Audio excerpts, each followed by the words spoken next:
الله الرحمن الرحيم. الحمد لله والصلاة والسلام على رسول الله. Distinguished speakers, faculty member, and guests, a very good morning to all of you, and welcome to the research symposium organized by the Interdisciplinary Research Center of Finance and Digital Economy. This center is a natural result of many college initiatives over the past years to boost research activities and promote research excellence. And since its inception in 1979, KBS or KFUPM Business School has been known for its excellence in teaching and graduating outstanding students who are sought after by many employers. It was not until 2011-12 that the college started to build its strategic plan and focused on promoting excellence in both research and business education.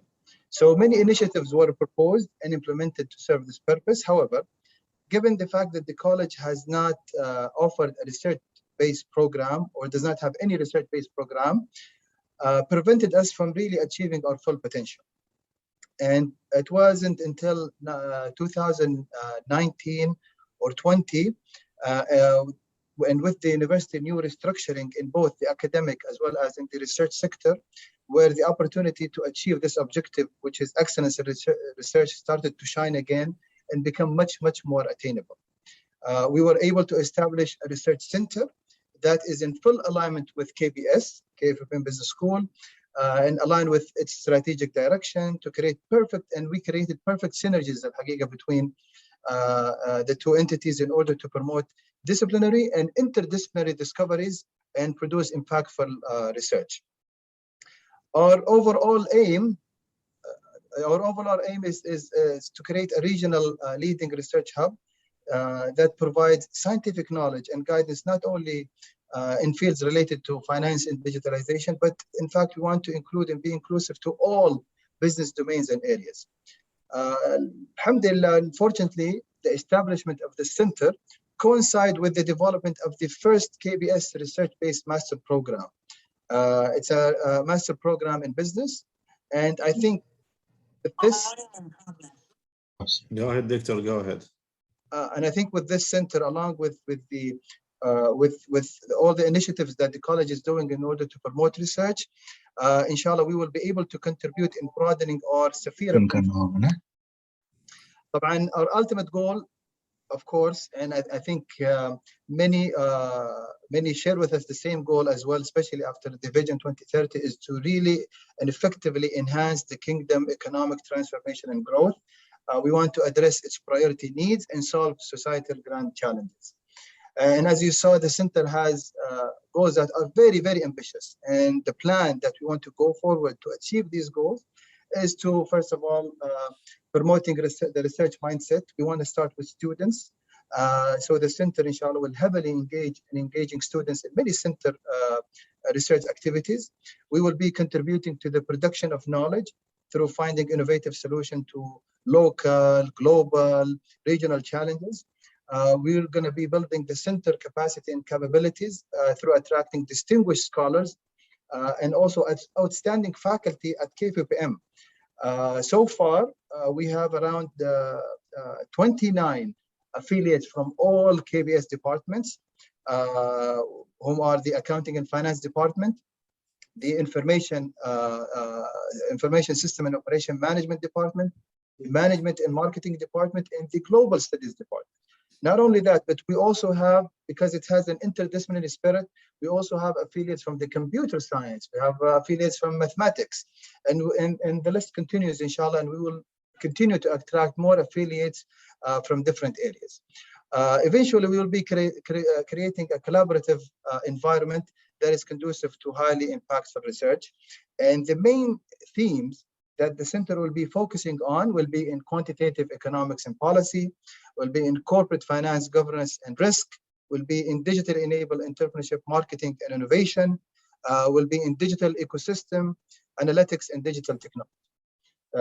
So as you can see, I gave you kind of a small preview on the center and its development in a very short period of time. I think the center is only, how much old, Dr. Musa? Like 6 months old? It is a quite, yeah, it's quite, Yes. Yeah, we started this in the summer, so it's still. But big initiatives, big hopes, and inshallah, we're just waiting, inshallah, in fact, many of the strategic goals started to be in action. So I really do not want to take much of your time, as we have a very interesting program today and very distinguished speakers we want to listen to. Today's symposium will discuss the recent impacts related to the COVID-19 consequences on the economy, corporates, digital ecosystems, and entrepreneurship. It will also discuss various emerging topics, and there will be a panel discussion at the end.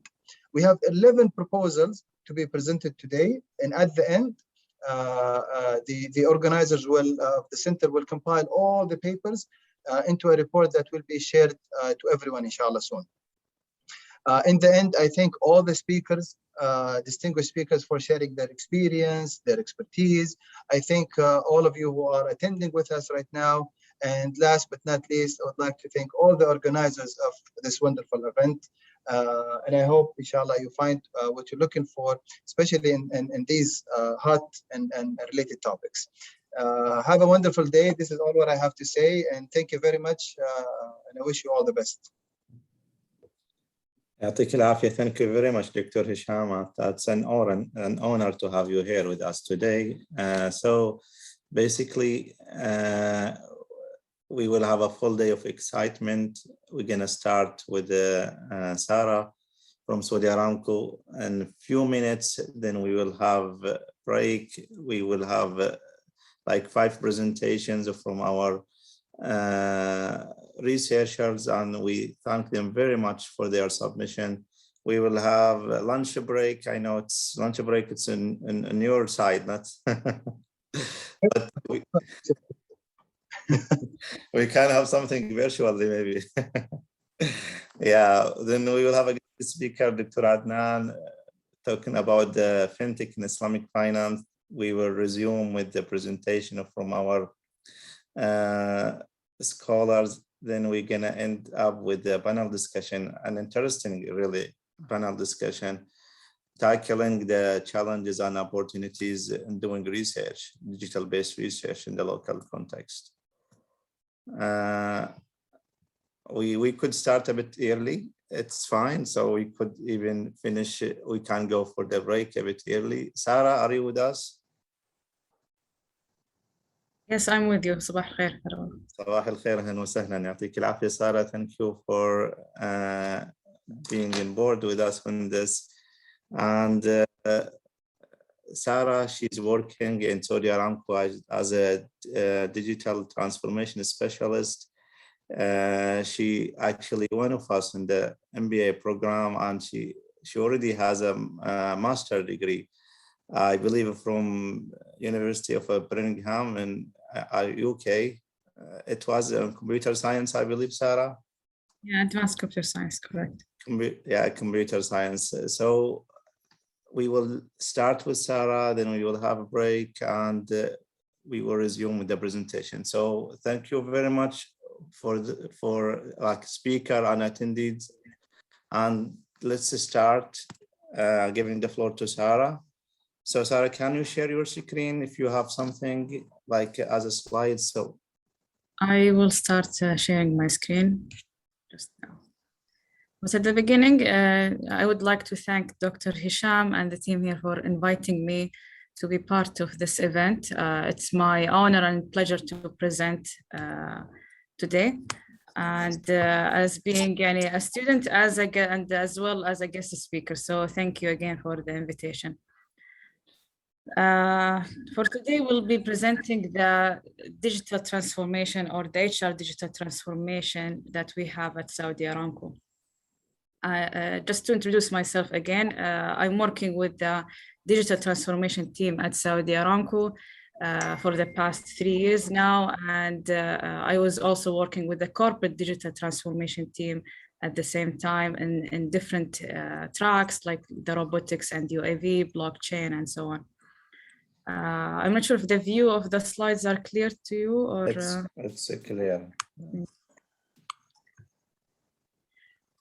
So for the agenda for today, we'll give a quick overview on the Industrial Revolution, IR, all the stages.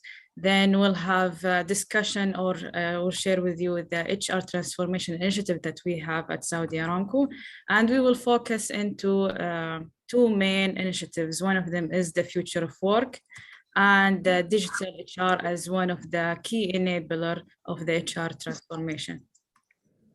So as you may all are aware, or you know, that the world has went through different three industrial revolution phases in the past.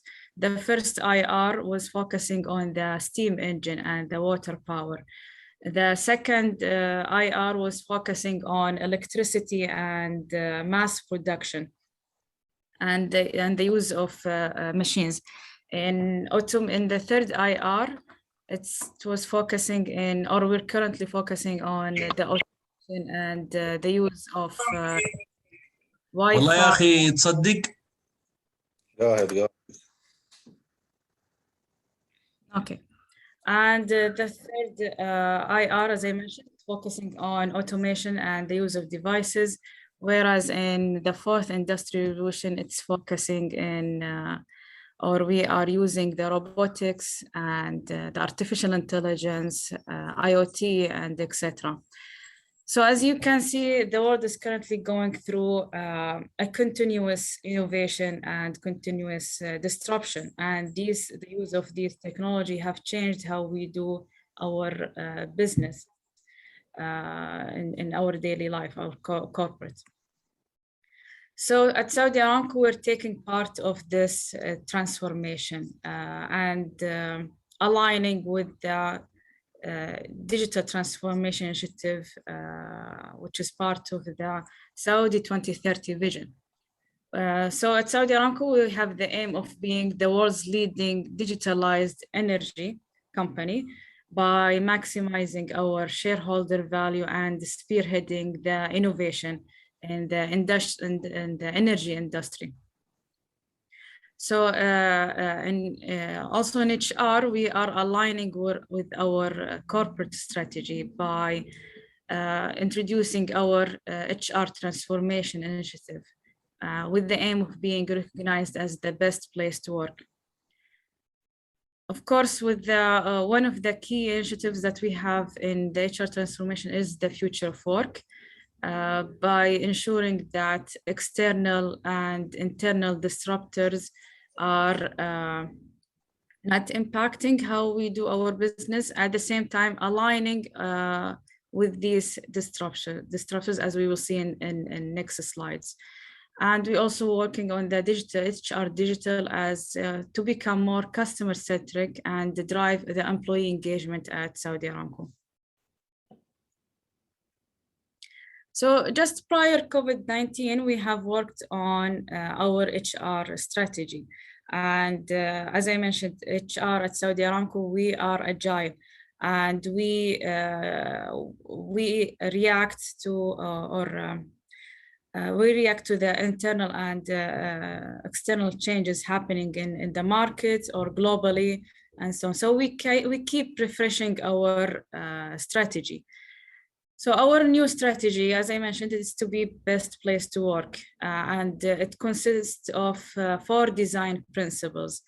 Is to be agile, to be customer-centric with agile growth mindset, future-oriented, and the co-creation with our partners in the corporate. Also, we have 2 main themes, the people excellence and the HR excellence. In people excellence, we focus on delivering excellence across the whole HR value chain, from hire to retire. And this can be achieved by identifying the right people development framework and enabling ambitious career path. We have also in the HR excellence, where we aim to transform HR to be recognized, to be a world-leading organization. And this can be achieved by reviewing and changing our current processes, our HR policies, capabilities, and as well as the HR digital. So for today's presentation, we'll focus on two main things, as I mentioned, the future of work and the HR digital. So the aim of the Future of Work initiative, it's basically focus on identifying what are the impacts, the internal and the external disruptors in the organization and how we work. And here are a list of the disruptors that is common in most of organizations, like such as the digital transformation, labor market, climate change, business model changes, and etc. And one of them is COVID-19, of course. So we started, let's say, like a market research to identify how the external and internal disruptors are changing, how jobs are changing. And one of the interesting findings that we'll be sharing in today's event or symposium is an article published by the World Economic Forum back in 2020, last year, where they share the results of how future of jobs, basically. And they share interesting figures that more than 85 million jobs will be displaced or changed because of the relationship between humans and machine. At the same time, more than 97 jobs or roles will be created or emerged because of the same relationship between humans and machines. So at the same time, in the report, they have shared a list of the jobs that will be impacted by the change in the skills requirement and the disruptors that we mentioned. For example, we have accountant and auditors, data entry clerks, assembly workers, and machinery repairs. These jobs somehow will be impacted either directly or indirectly. And there, at the same time, a list of jobs that we are currently seeing an increase in demand in the market, such as data scientist, process automation specialist, robotic engineer, and IoT specialist. Also, they have shared that when they did the survey, 55% of the companies mentioned that there is a skill gap in the labor market, which means there is no enough data scientists in the market to serve the demand of these companies. That's why at Saudi Aramco, we started the upskilling and reskilling programs that we have. Which is divided into 6 different levels. We have the first level, which is the company entry level, where fresh graduates, when they join the company, they will get a training on specialized or specific areas such as blockchain or data science.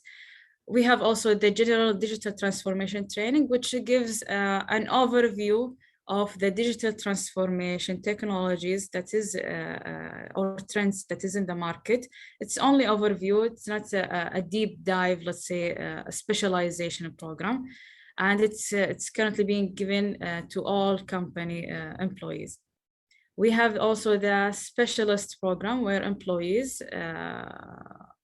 they are assigned to specific tracks or areas such as blockchain or robotics and UAV or data scientists. We have also the professional development, which focus on the leadership development in these tracks.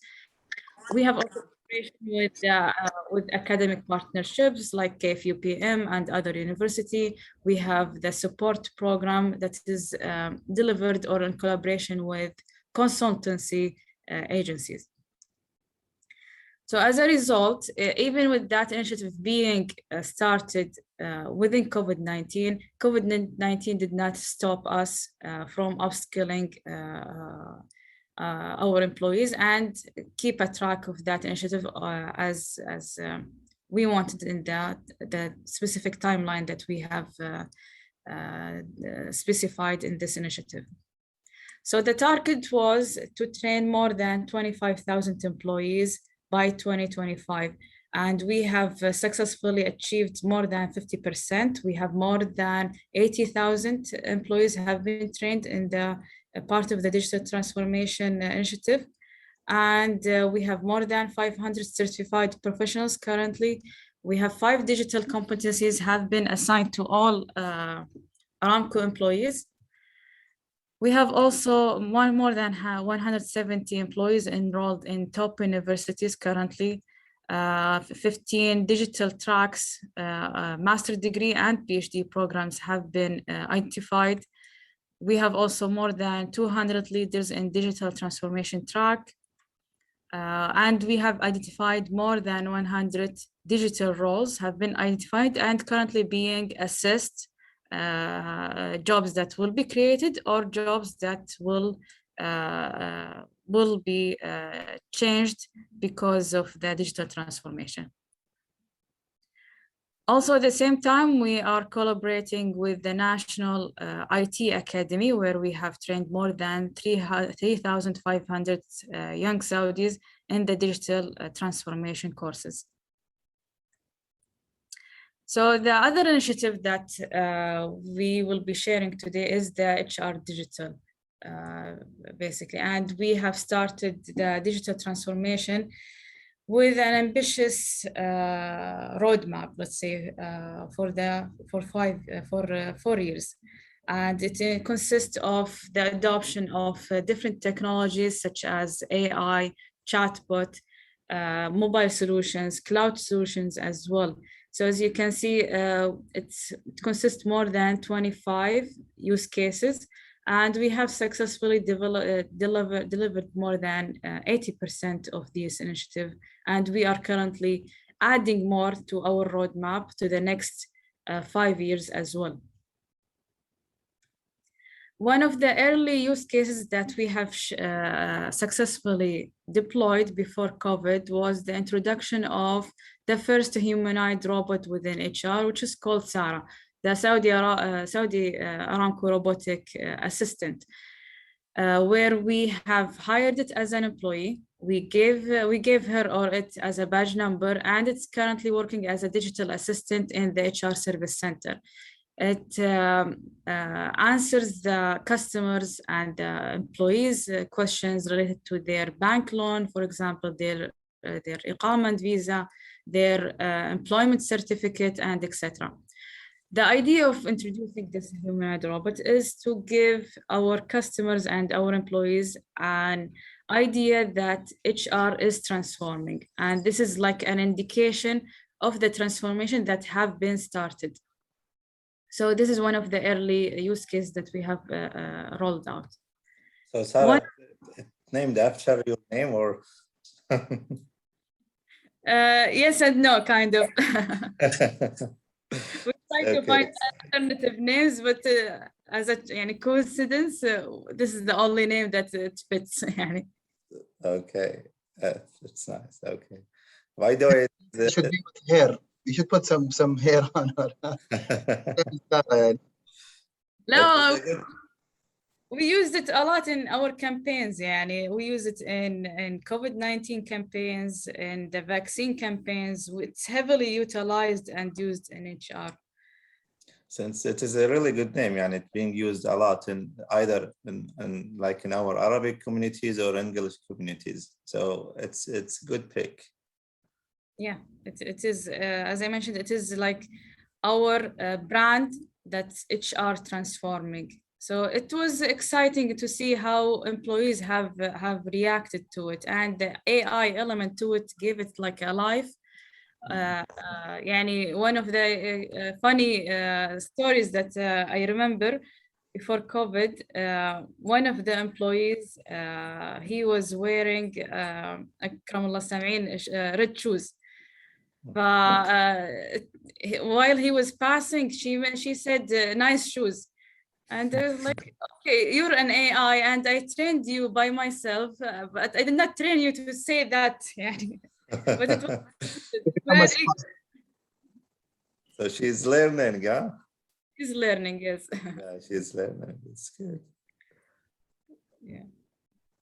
But just to proceed, we have also, just recently, actually this month, we have completed one of the capital projects that we were working on in the past 6 to 9 months, I would say. is the introduction of the cloud human capital management. Now, the human capital management concept, it wasn't new. Most of the companies, they have it. But why we consider it as a transformation? First of all, it was the first time we adopt a cloud solution at HR, and because adoption of cloud solution, it wasn't easy at Aramco. This is one of the major challenges that we had in this project. And the implementation of this project was done during the COVID-19 lockdown. And here's the challenge where how we can implement something remotely with our execution agencies and not having them here in Saudi to help us with the implementation. And successfully, we did it remotely. I think this is the first HCM that have been adopted and implemented fully with a remote collaboration with our agencies. The HCM, the new HCM, basically it transformed our existing platform in HR, especially in the following areas: the performance management, talent management, learning management, recruitment, and the succession planning and talent analytics. So these areas that have been fully deployed helped us on changing our existing policies and processes. We did several process optimization, which reduced time and complexity of our systems. And of course, the adoption of the cloud helped us adopt the leading practices that most companies are adopting, the utilization of the mobile solutions, as well as the continuous updates and upgrades of these systems without the need of having the headache of going back to IT, doing an assessment, security regulations, and etc. All of that have been reduced with the cloud solution. One of the also interesting use cases that we have in HR and in Aramco in general, and we have successfully deployed it in HR, is the robotic process automation. Basically, it's like a virtual robot that we can say that it automates the repetitive work that is being done by our employees in their daily task. We have deployed at the beginning of the year more than 29 RPAs. The 29 RPAs helped us save more than 40,000 man-hours of HR processes. We have also established our RPA scalability programs, where we have trained our employees to develop their own RPAs. And this was a challenge. It wasn't easy to do, especially if they're not a technical background, but successfully it was implemented, and employees are currently developing their own RPAs. By the end of the year, we were targeting 50 RPAs, and we have successfully reached that target and more as of today. Here I'm sharing one of the videos that describes how RPA journey is. Is the voice clear من جهتكم of the video? It's clear, yeah.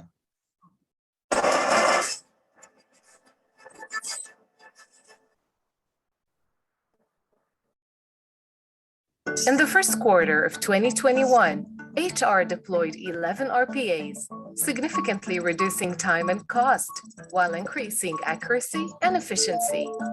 Due to this exceptional success, we have increased the pace of change, implementing 11 new RPA digital solutions for a total of 22 by mid-year, and marching to complete 50 by the end of the year, and saving upwards of 35,300 hours, equivalent to 16 full-time employees. This This journey so far has also resulted in great benefits to our customers, such as accelerated time to hire by 15% through automation of manual screening and onboarding activities, reduced 140,000 hours of customers' waiting time through significant optimization in HR services cycle time, enhanced employee engagement by availing our services to respond to customers' demands 24/7. In June 2021, we certified 30 RPA citizen developers, increasing our annual delivery capacity for RPAs from 10 to 80. And we are upskilling 22 HR professionals to become data scientists by end of August 2021. These programs will grow our digital solutions by more than 5 times. HR is evolving from an administrative function to a strategic business partner.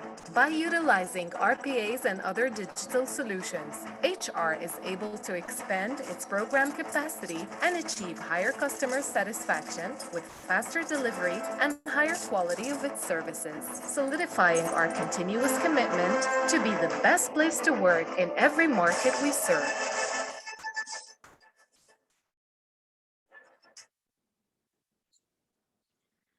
So the video that we have shared, the numbers are kind of outdated. It was based on the third quarter of this year.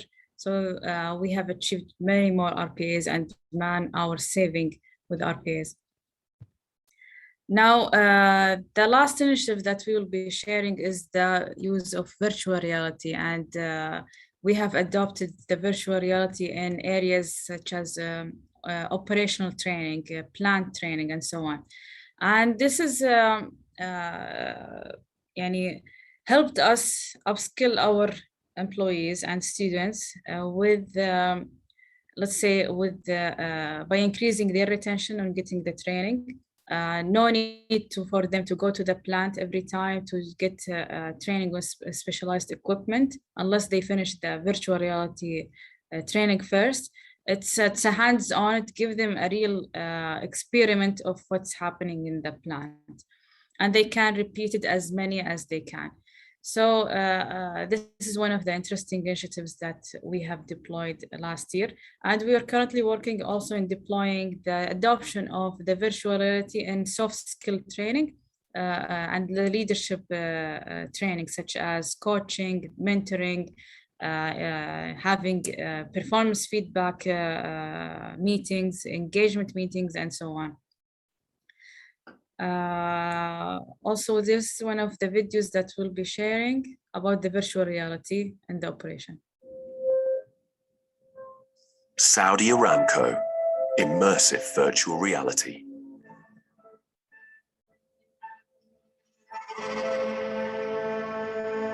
Bringing the plant to the classroom through detailed 3D constructions and immersive training.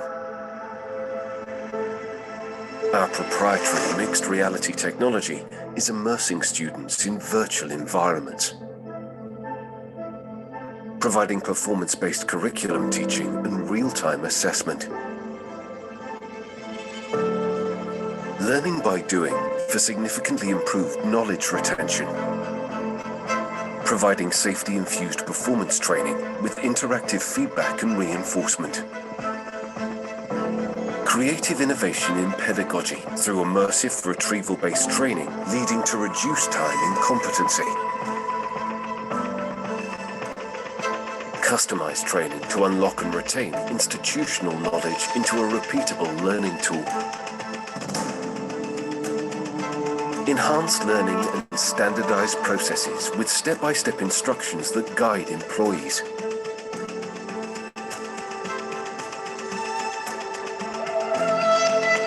Use real-time data to improve workflow efficiency and enhance training delivery. Delivering innovative new ways to teach, train and engage the workforce of the future.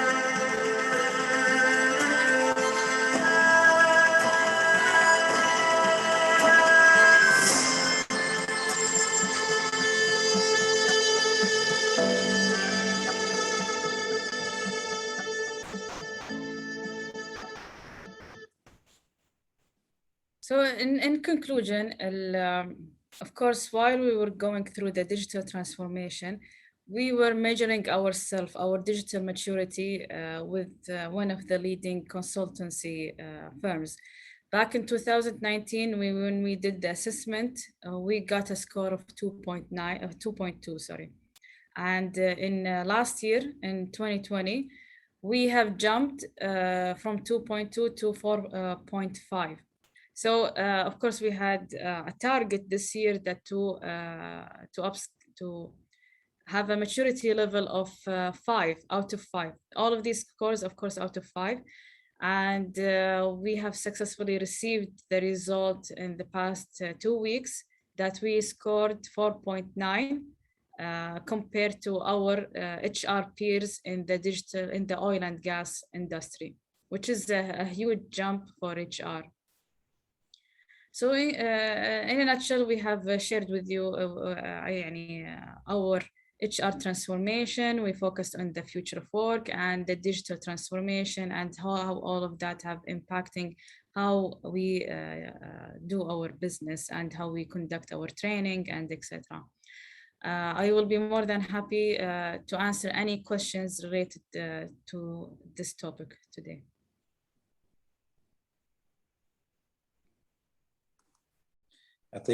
Sarah, what is a wonderful presentation. Very excited to see how you guys doing that in Saudi Aramco. So we are opening the floor for questions, and we have first hand from Mohsen. Assalamu alaikum wa rahmatullahi wa barakatuh. Assalamu. Thank you, Sarah, for this amazing presentation. Just a little observation. What we are doing on the employees' well-being programs. So if you can just share a couple of things in place.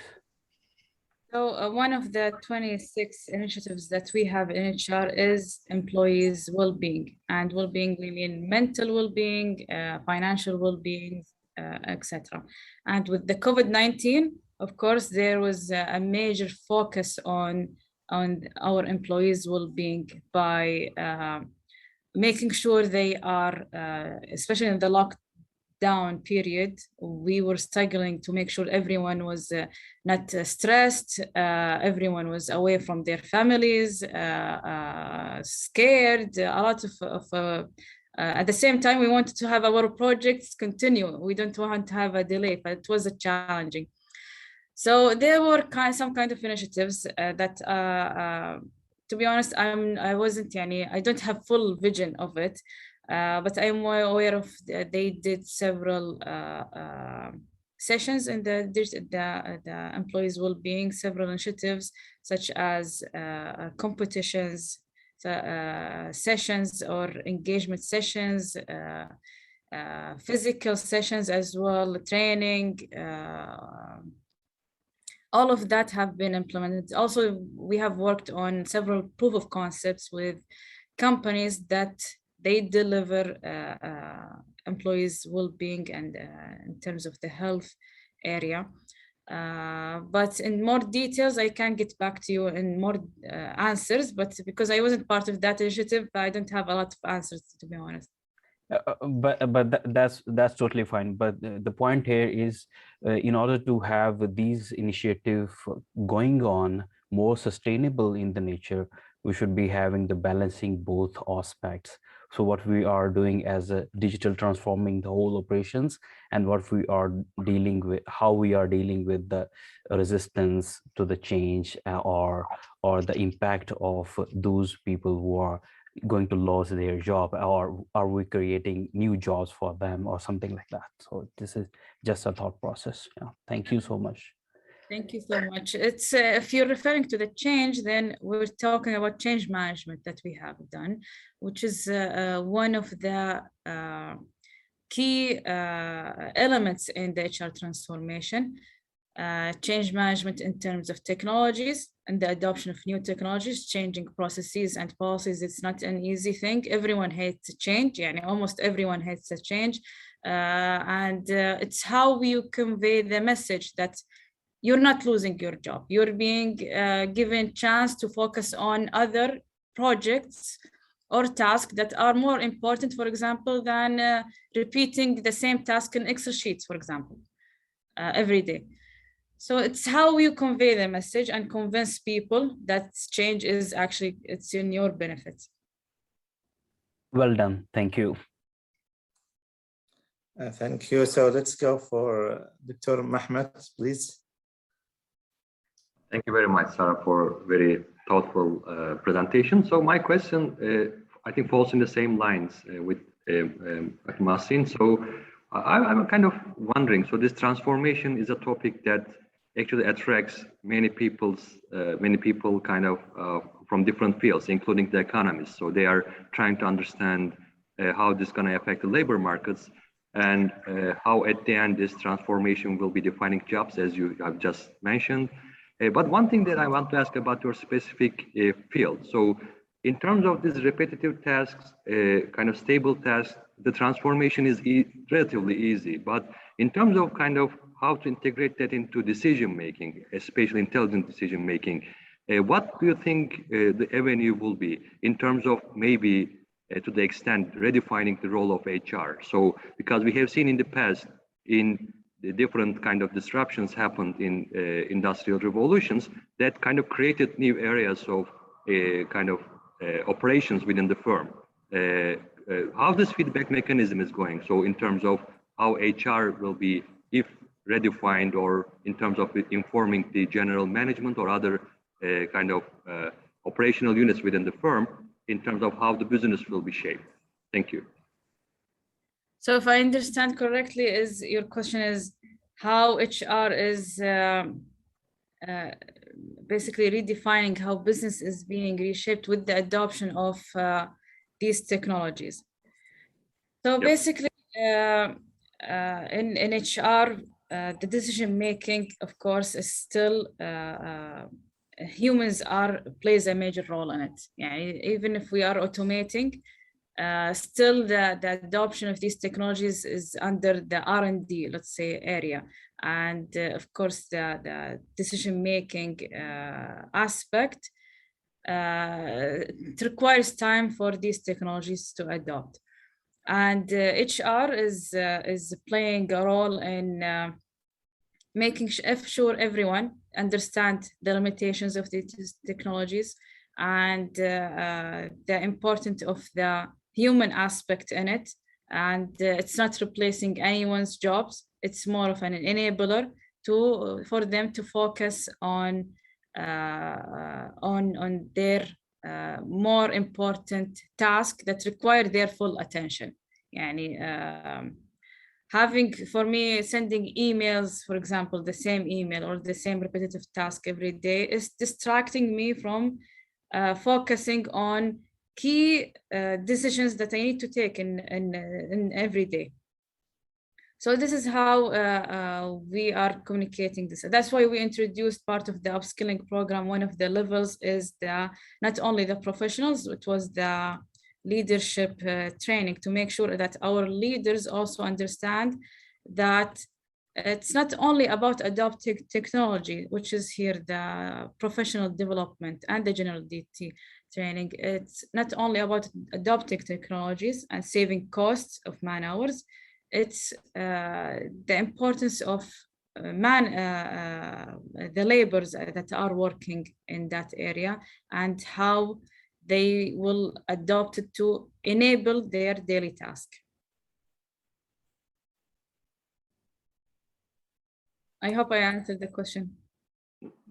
Yes, to some extent. Thank you very much. So I think that's what we are trying to find out. Thank you very much for insightful comments.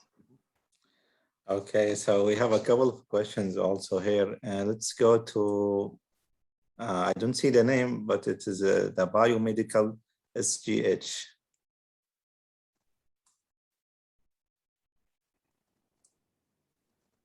Please unmute.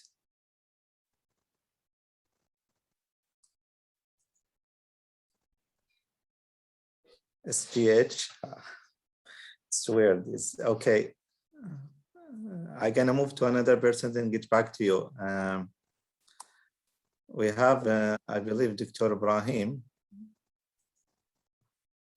Assalamu alaikum. Alaykum assalam wa rahmah. Thank you very much, Sarah, for your very informative presentation. This is probably a continuation of earlier question about the well-being of people. That's really why we have the technology. We would like really to improve the life of the citizen. I'm just curious. I'm really very excited to see the HR assistant. But have you done, for example, have you measured the satisfaction of the beneficiaries of this assistance?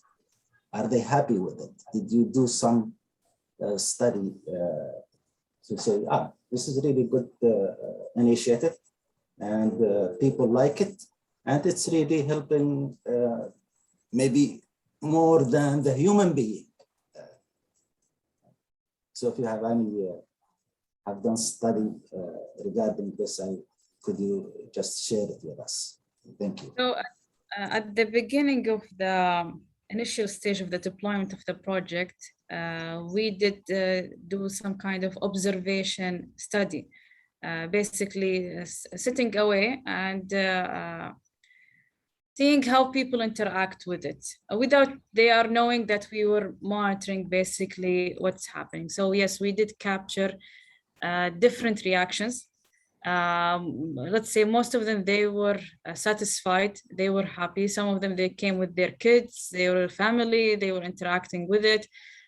Some employees did not, let's say they needed training on how to do it. And the satisfaction, let's say, it did not meet what they need, mainly because it was in the initial stage of the deployment. At the beginning, we only introduced these 6 areas that it can help with the employees. And in HR, we have many more services. These not only the 6 services that we provide. So with time, we are introducing more services, more capabilities like sending emails, printing, and the adoption of the AI itself in the back end, because it's at the end it is a chatbot engine that is operating this.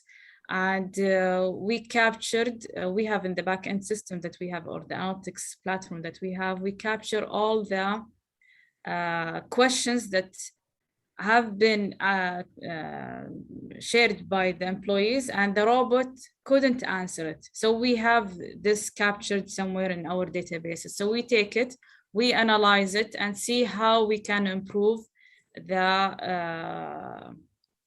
services. Also, we're using currently we are working in a project of capturing the satisfaction of our customers for the HR service center. So we're capturing the satisfaction of our services by using the robot as a vehicle to capture these responses. So it's not only the satisfaction of using the robot, also the satisfaction of how HR is serving our customers in the HR service center. Is this, Dr. Ibrahim, answer your question? Definitely, thank you. Okay, thank you. Let's move to a question from the chat. Here we have Dr. Al-Ahmadi asking about the software you guys used for the RPA. So for the RPA, we did evaluate several vendors. One of the vendors that we are working with is UiPath, is one of the approved vendors that we're working on. I see. Okay. Dr. Hesham, تفضل.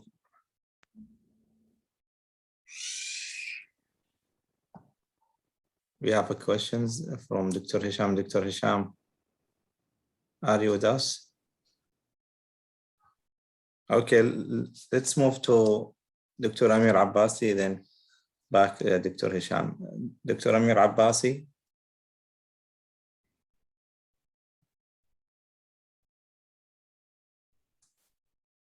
Okay, go ahead, Dr. Dr. Amir Abbasi, please unmute your mic. Okay, can you hear me? Yes. Okay, first of all, I would like to congratulate Sara for a nice presentation. And I have some couple of questions regarding the implementation of technology where we have a different generation, right, who are working. Like you can say generation Z, Y, and then the older age, right?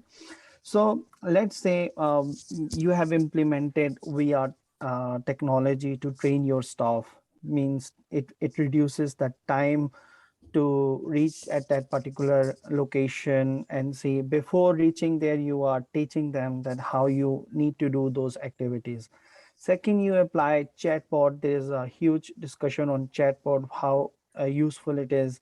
Then we have some, you can say, then you introduce the Sara robot who handles some activities like visa, ICAMA renewal, and each and everything like. So my query is this one, that for young generation, it's okay. Well, like we can say that for digital natives, like who are Generation Z, they are more in technology.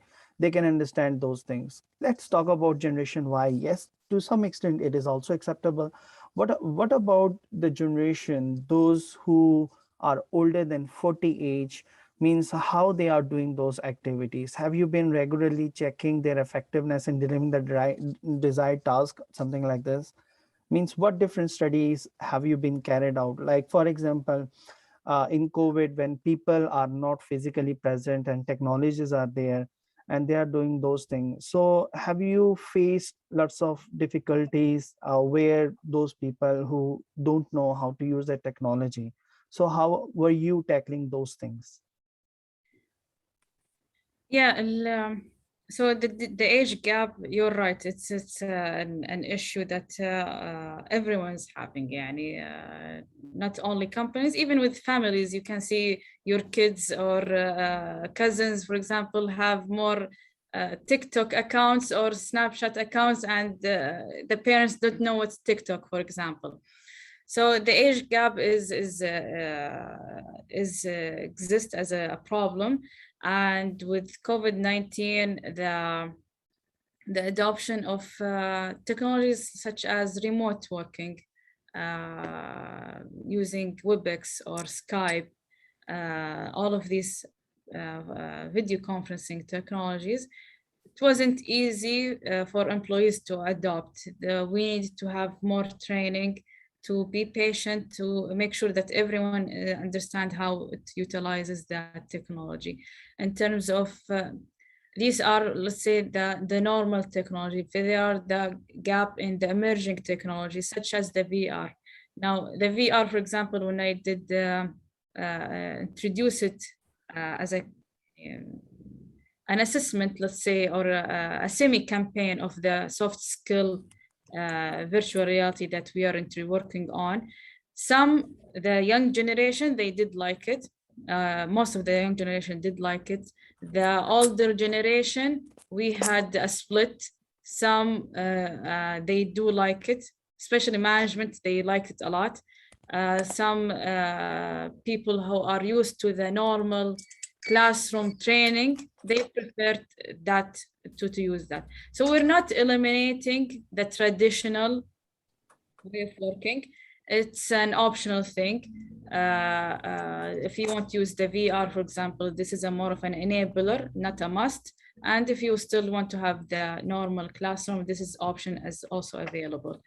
So every technology has its own, let's say, culture of adoption. It depends. If we see, for example, people don't like to use a chatbot. They still want to have the human aspect in with the help desk, for example. They don't believe, for example, the chatbot will answer their question. So every project has its own nature of the adoption level and how we can tackle the age gap difference. Okay, thank you, Sara. Thank you. Dr. Hesham, the floor is yours. Yeah, assalamu alaikum wa rahmatullah. طبعا, since we're talking about digitalization, and I did have some technical issue, and I think this is the other side of the technology and the drawback of technology. But I would like, first of all, to thank you, Sarah, for this excellent presentation. Hello? Did you get feedback? No, go ahead, Dr. Hesham. Okay. I would like to thank you very much, Sarah, for the excellent presentation. Very well done. It's a very hot topic, and I'm very much glad that, as I mentioned in my opening remarks, that the center will start to engage our students in these research activities and these topics that have are highly impactful topics with this magnitude. And I'm very glad to see you, Sarah, as one of our you're a professional employee, as well as one of our students in the human resource professional master, to present a topic of such magnitude, and that is a hot topic and a trending topic. So I'm very glad and very pleased, and I thank you for this topic. My question to you is, many of the question asked about a lot of issues related to the well-being of employees, how are you dealing with different policies and so forth. But my question is also in the same line, but it's related to the effectiveness and efficiency of the task being done.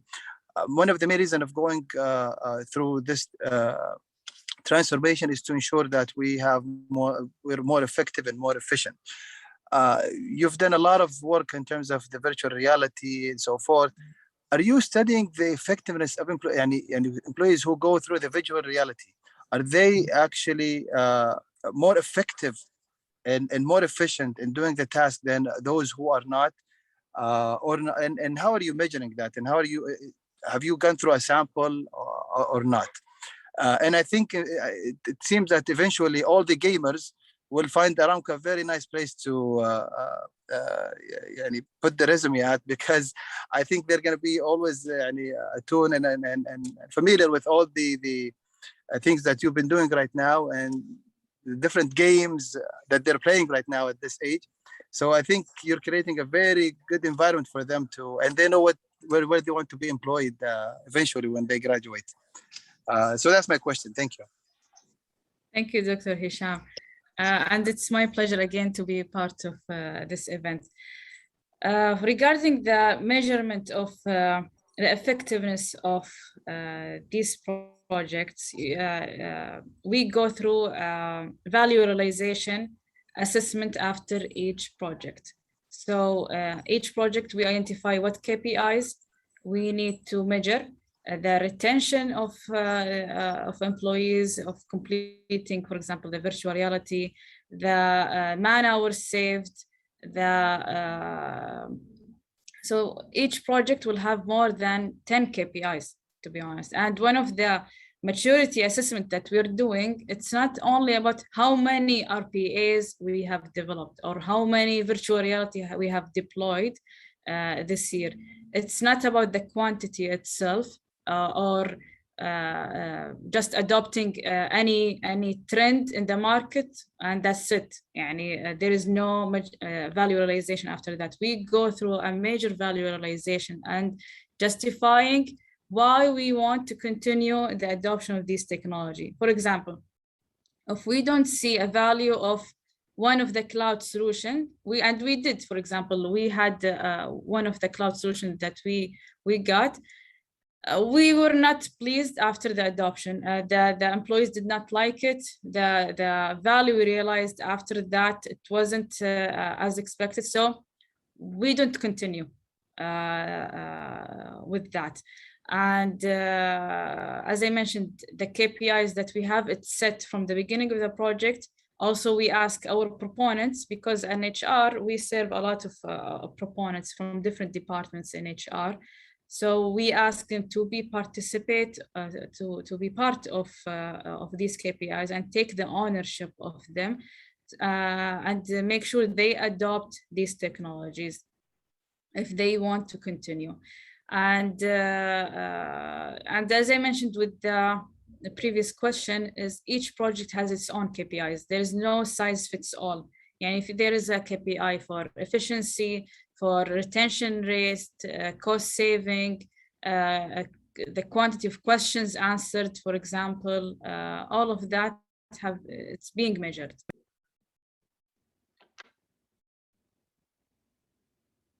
I hope Dr. Hesham, this answered your question. Thank you. Thank you. Thank you, Sarah. Thank you, Sarah. We have maybe 3 more questions. I don't know, the times is over, but it's up to you if you wanted to get the floor. It's okay, I freed my schedule. Okay, so let's go take the question from the chat from biomedical.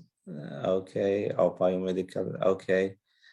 I don't know the name, but it comes with the SGH. So they're asking about the healthcare industry has been reshaped and get more business during the pandemics. And so they were asking how this technology will help in other fields, since it's about HR. I don't know, this is, they're talking about if the technology during the pandemics accelerate or help other fields other than HR. If I understand you, the question is if digital transformation have helped other fields within Aramco? No, it's talking about they're taking an example, the healthcare industry has been reshaped and get more business during the pandemic. So they're talking about how the technology application helped other fields. So I'm not an expert in the health area, to be honest. Yeah, if you said HR, I will be able to answer you. But I'm sure that health industry also going through the digital transformation. Everyone is going through the digital transformation. Yeah, I know. It's still we cannot hear SGH. We like to get more clarification on the questions. If you can do that in the chat, we're gonna take it up. يعني after Dr. Amin. Let's go to Dr. Amin. Dr. Amin Nahari. Assalamu alaikum. Alaikum salam wa rahmah. First of all, I would like to thank Ms. Sarah for this nice presentation. And first of all, I don't have a question, but I have a concern. Since I am working with as a crisis, and we find the solution is related to move to digital transformation or to use the information technology. But unfortunately, there is something that I suggest to Ms. Sarah, if you want, should even to have to discuss with her later on, not necessarily now, because there are some other factors that we have to consider. Because the main factor is about the knowledge management, and especially the knowledge sharing. So the knowledge sharing is impacted by many factors: individual factors, organizational factors, IT factors, cultural factors, and communication factors. So when I was following her presentation, the focus is, in the same time that she was talking about the technology, about what is used and what will be used, what are the transformations that has been made, and in the same time, she was talking about the human side. But the thing that I think that it is missing, I'm not talking about the presentation, I'm talking about that something it is important about the individual factors, because now I am handling a research project related to knowledge sharing about how to solve problems, and we have to discuss all these 5 factors. So the 5 factors, we cannot separate one factor to another factor, because even digital transformation has some constraints. So what about, for example, what are the changes that has been made? As I'm talking about the culture, things now we move from traditional way to the technology now. So what are the changes? What are the resistance that has been made? How we avoid resistance? What about the individual factors? Because some individuals, they enjoy, because are other sub-factors like enjoying helping others, like, for example, expected organizational reward, etc., etc. So all these things, I have a suggestion that even for the whole project, not only in I'm talking about digital transformation in Saudi Arabia, I think we have to focus a little bit on the knowledge sharing and knowledge management, which is very important to have a successful digital transformation. Thank you so much. Thank you for the comment. And we, to be honest, in HR, we agree with you. The change management, the knowledge management, all of these are important factors. But because of the presentation limitation here, time, I did not go into more details about these areas. And we have a great change management team, to be honest, here in HR, that are certified, and they do a lot of change management activities, making sure everyone is adopting the technology as expected. And we have town halls are running now because of the HCM, the cloud HCM we're doing now. A lot of people, of course, with any technology, there will be a low adoption at the beginning, and we're coming at the end of the year where people, it's a critical area for performance management cycle, it's a development cycle, all of these things that we are, it's happening with the end of the year. And they are working day and night on the change management plans, activities, and etc. And the knowledge management, we don't want to have a knowledge management gap in certain, especially in critical areas at Saudi Aramco. That's why we have our operational excellence activities to make sure that we tackle any knowledge management gap that could happen in the future. And I will be more than happy to discuss it with you later on, Dr. Amin, after the event, if you are interested. Yeah, of course. Inshallah. Thank you so much. Thank you. Let's go to Dr. Abdul Halim. Please go ahead. Assalamu alaikum, Dr. Musa. Alaikum salam wa rahmatullah. I asked you this question because I don't know if you can hear my voice or not. I don't have the symbol of the mic. We can. Go ahead. So thank you very much, Ms. Sarah, about this very nice presentation. And my question to you, because I am belonging to the accounting and finance department, and mainly I'm interested in managerial accounting. So could you please tell me, based on your experience, how this HR digitalization in your company related to the performance appraisal?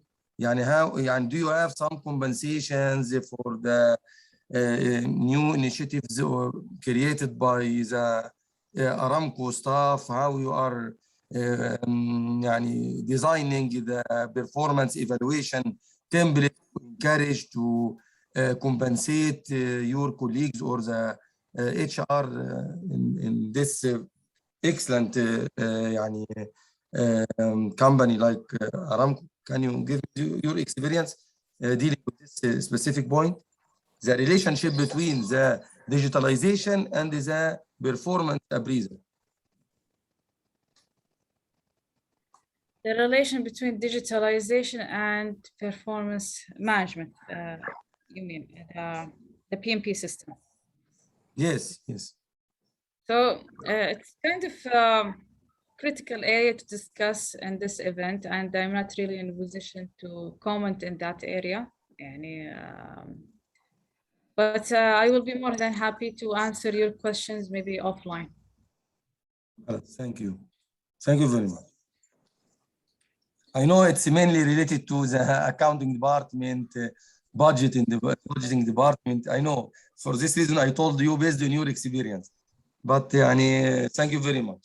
Thank you, Black. So it will be more than happy to discuss it offline. Yeah, but it's kind of I'm limited to the content that I can share publicly. Thank you.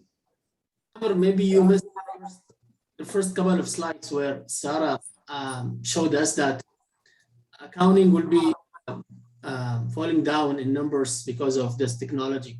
So maybe you should change the question if you look at that.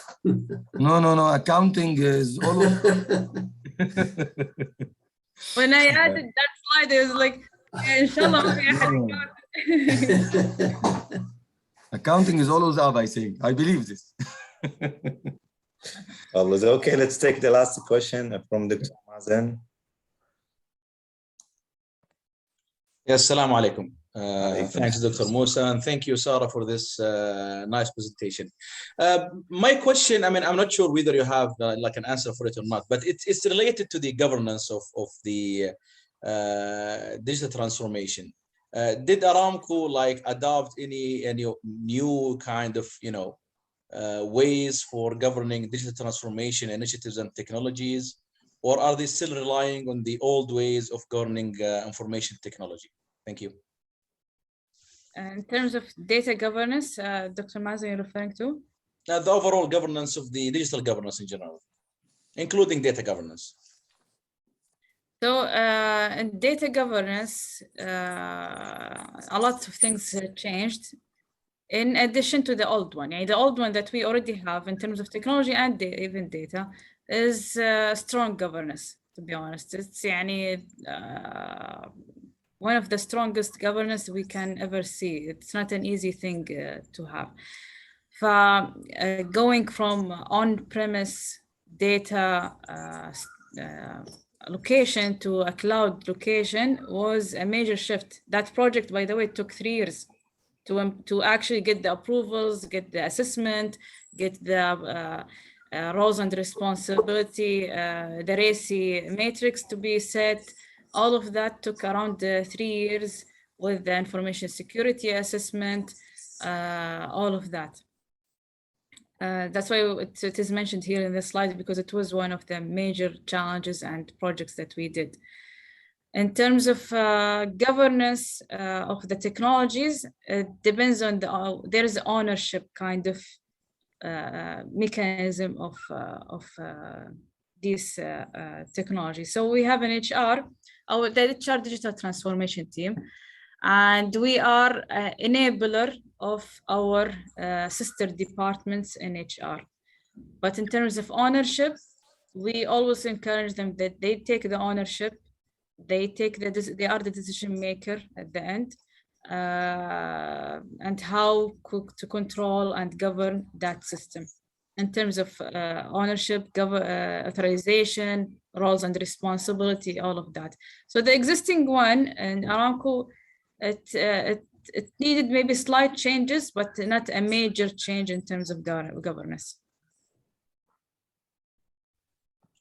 Thank you so much. Thank you, Dr. Okay, thank you very much, Sarah. Actually, I said the last question, but we do have one more question, if it's okay with you to take it from Dr. Samanto. Okay, please, Dr. Samanto, the floor is yours. Go ahead. Thank you so much. Can you hear me, Sarah Yes. and Dr. Musa? Okay. I was wondering, does Aramco hire a social scientist? Because I do research some big companies like Intel, Google, Microsoft, and Adidas, and so forth. They begin to hire social scientists like sociologists or anthropologists. Is that clear? My question. I don't have an accurate answer. Most probably yes. From my side, I'm not working on staffing, to be honest, to answer this question, but most likely yes, but we can double check for you. Okay, thank you. Okay, thank you very much, Sarah. It's really a very nice and dynamic session. Took all the time and more. Thank you for being here with us. I don't know, we have 1 minute to break, Shabab. So if you want to just maybe grab a cup of coffee and get back. So we will start in 1 minute. يعطيك العافية دكتورة Sarah, to being with us, and you're free to keep or to stay with us. I know you have a full day of work, but it's always welcoming to staying, or you're fully free to leave though. Thank you so much, and thank you again for inviting me to this event. It's my pleasure to be there. And I wish you all a good day. Thank you very much, Sarah. So we will have Dr. Mehmet in a minute, inshallah. Dr. Mehmet, can you? Yeah, I can hear you. In a minute, I'm joining again. Yeah, sure. You have the option to share your slide. Okay. Sure, I'm doing it right now. Okay. And we are sorry for SGH. We couldn't really answer your question. It wasn't so clear and we couldn't hear you.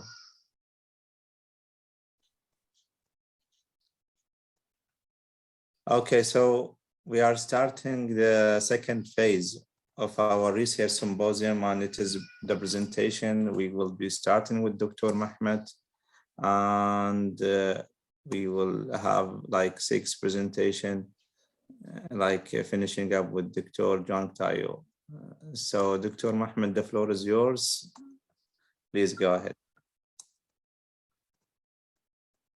Okay, let me share the video as well. Thank you very much for this very nice organization.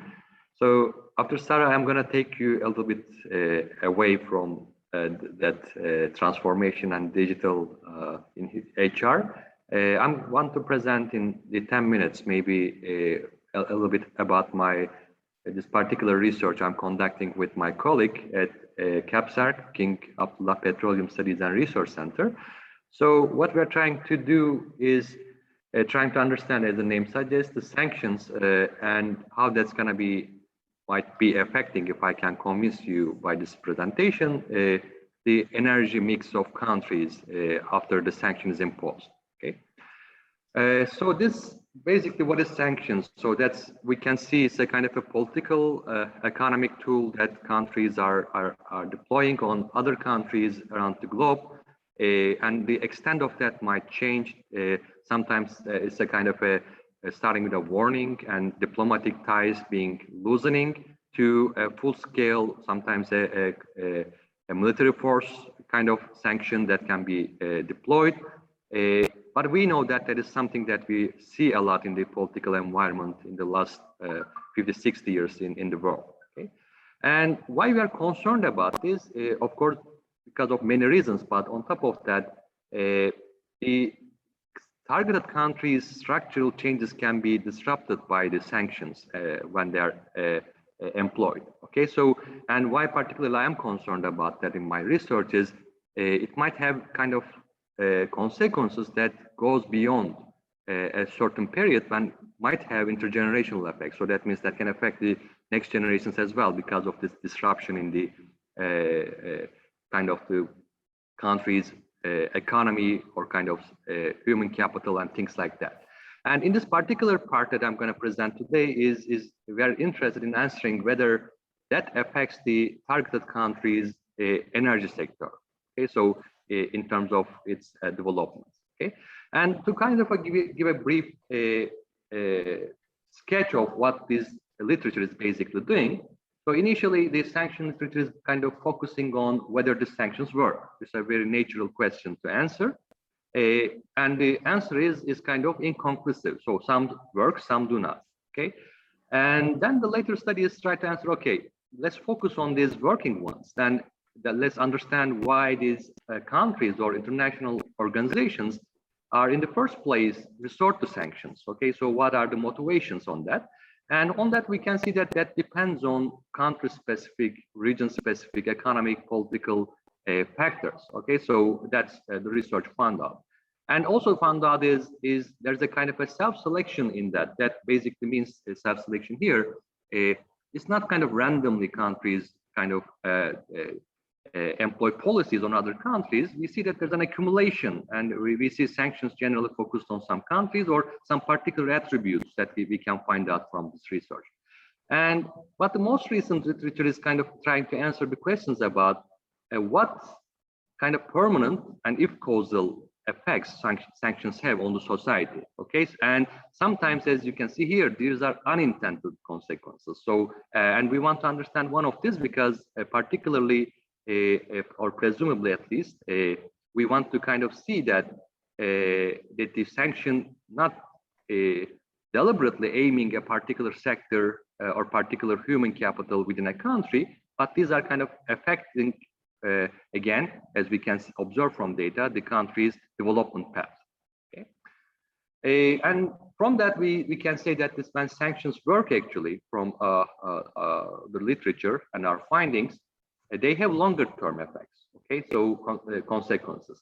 And that goes through economically from the economic hardship that the country, targeted country is facing, and goes through how that kind of institutions or the human capital of that country is developing over years, okay?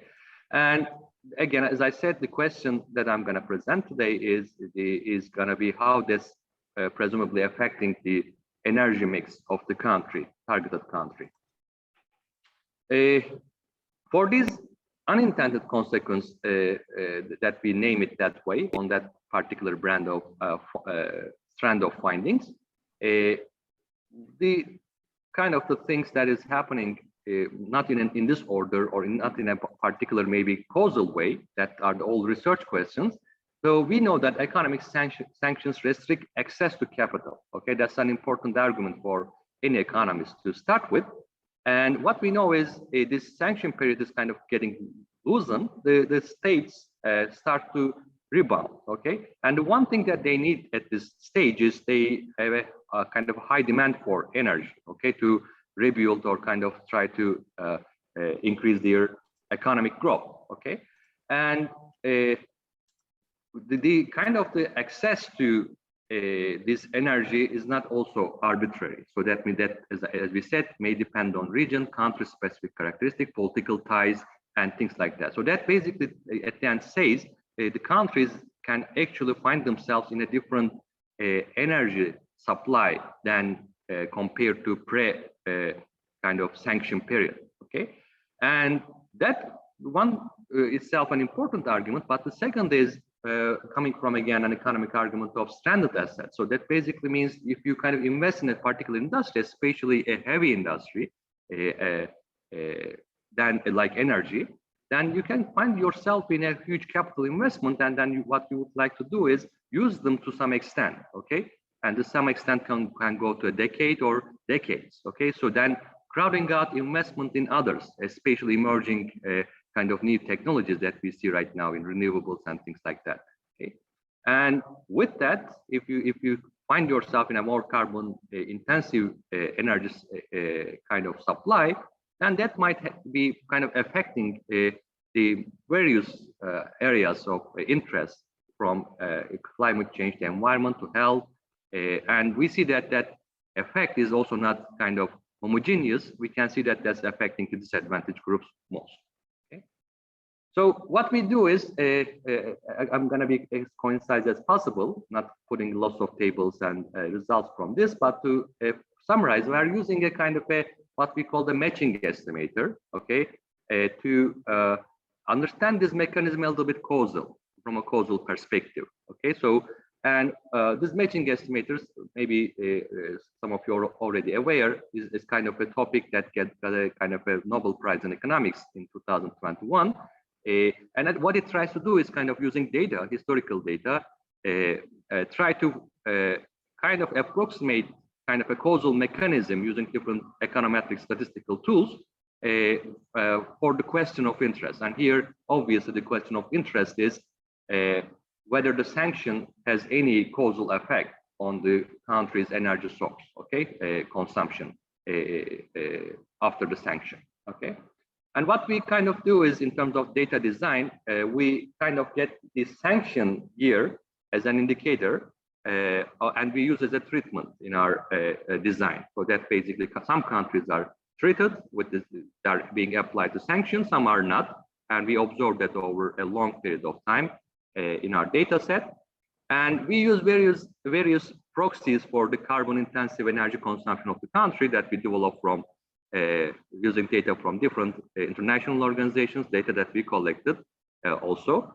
And also we control for many other kind of country region specific variables to obviously control for the fact that countries differ in many different dimensions than they are being applied sanction or not. Okay.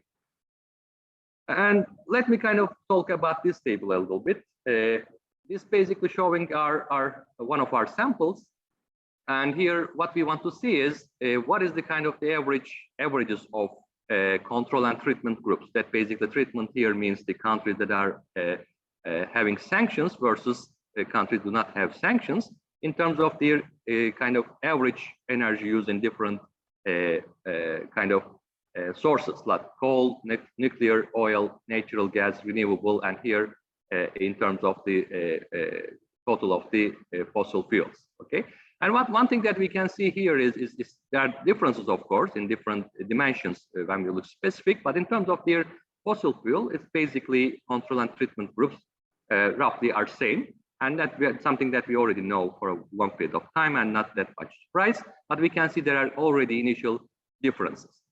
So this estimator basically gives us, in a sense, if I have to mention, try to mimic sanctioned countries' characteristics to some in that space of other countries and time, find exactly the point where there is a kind of a non-sanctioned country, okay, and try to match these two countries, kind of resemble them, and find out what the other country is doing if it's not sanctioned, okay.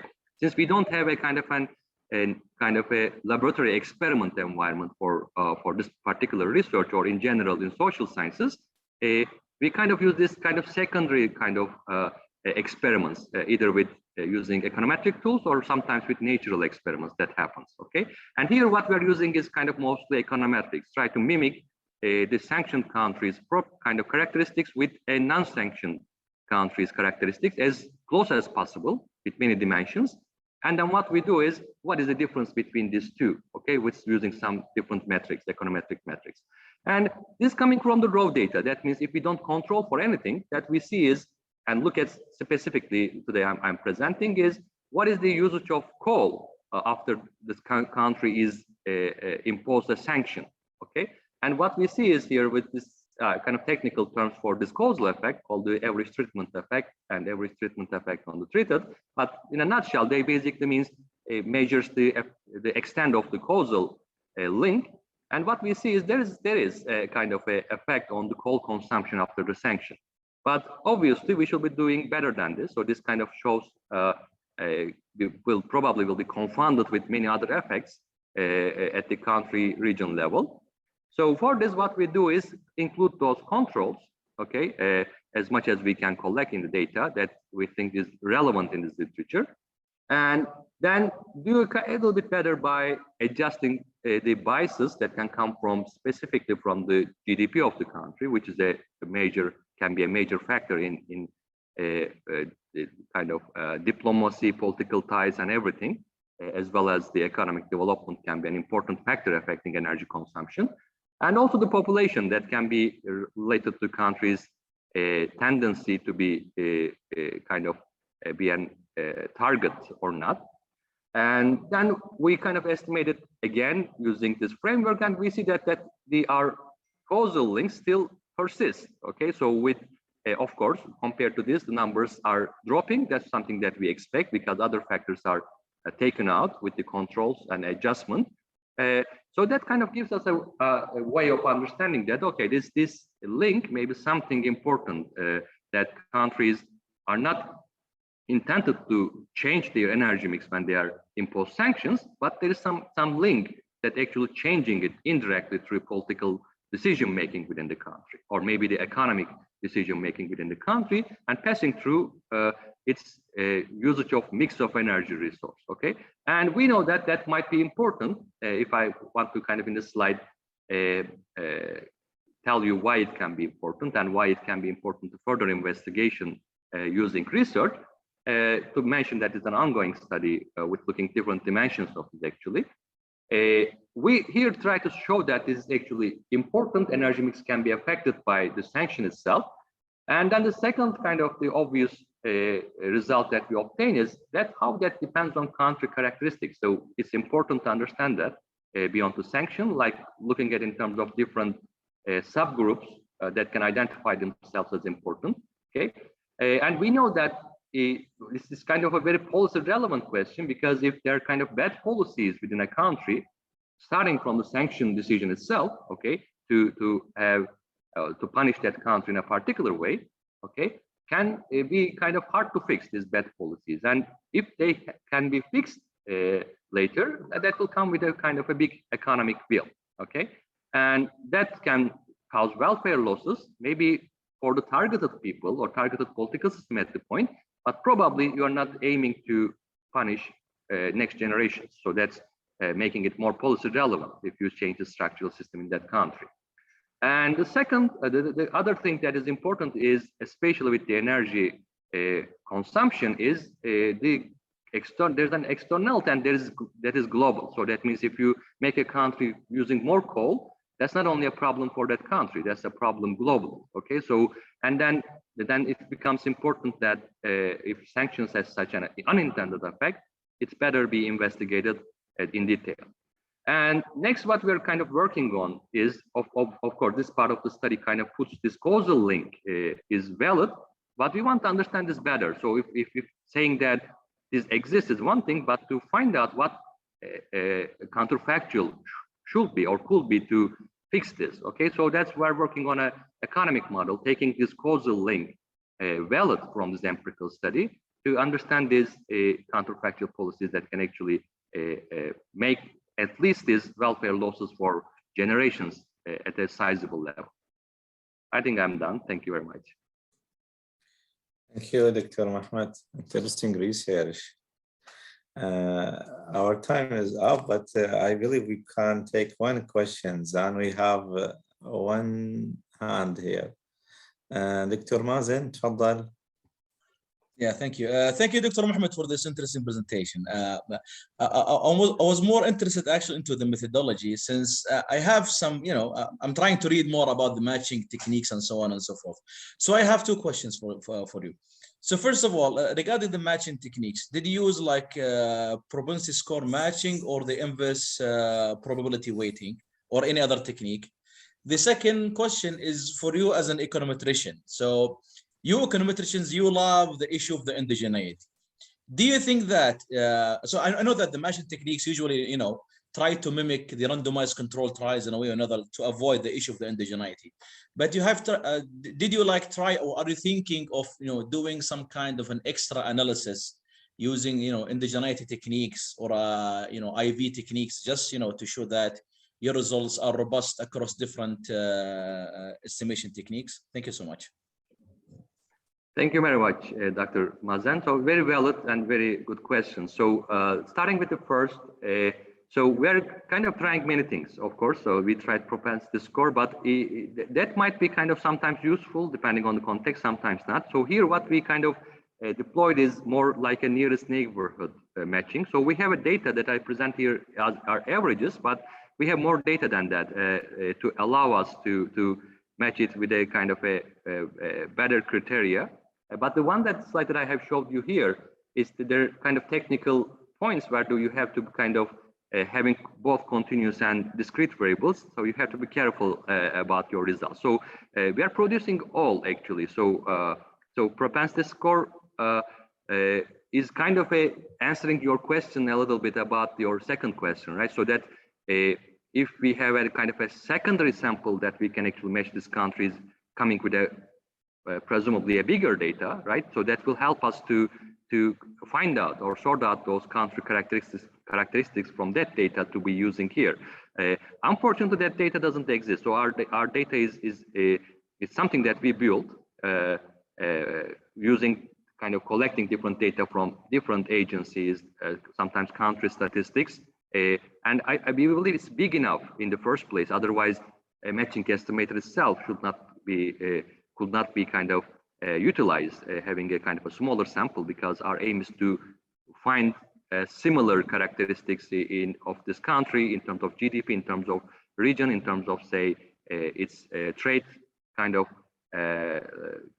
amount or other things about its climate conditions, and find another country. So that's not easy in the data, but your insight is very correct. So that's basically should be in general having a smaller sample should be going to a strategy like propensity score in the first place. But we kind of do not do that because of the reason that I explained. Try to focus on more data-hungry ways of matching, okay, like the nearest neighborhood, for instance, or bias-adjusted nearest neighborhood kind of techniques to find the corresponding mimicking country within our data. And coming to the endogeneity, obviously, that's always a problem. For the IV, so we are thinking about it. So, but so far we couldn't find out a good IV that actually can identify this out very clearly.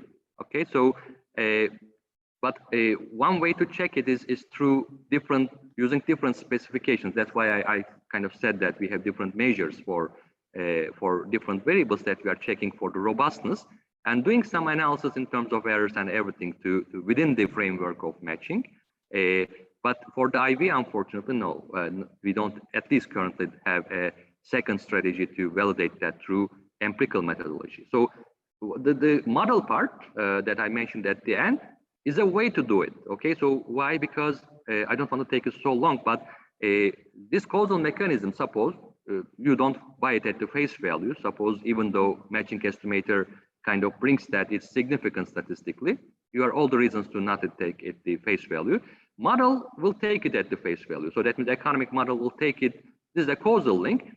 Then we have some idea using from the previous research and using these particular models, what the aggregate economic output should be if the model is working correctly. Okay, so then if we integrate that into that model, so we have a kind of a not blind in terms of the outputs we are expecting, for instance, investment dynamics or kind of the energy usage, if there's an energy in the model. So if there's something wrong about this causal link, then we believe in a good model that should be kind of reflecting itself as a result. Okay, so that's not a full empirical strategy, but it's like kind of a secondary layer of checking the model's validity.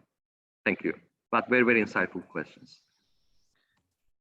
Thank you, Dr. Mehmet. Thank you. Thank you both. I see Dr. Abdul Halim has a question, but I don't know. I know there's no much time, so if he still have the question, we can delay it to like once we have all presentation going. Since we have a quite tight schedule, so I will share. Thank you, Dr. Mehmet. I'd appreciate if you unshare your screen. Sure. I'm doing right now. Yeah, so we will start with the second presentation from Dr. Lin Li. She is not here, she's traveling, but we thank her. She shared with us a recorded video, and I will share this with you guys. So there will be no questions more from a presentation.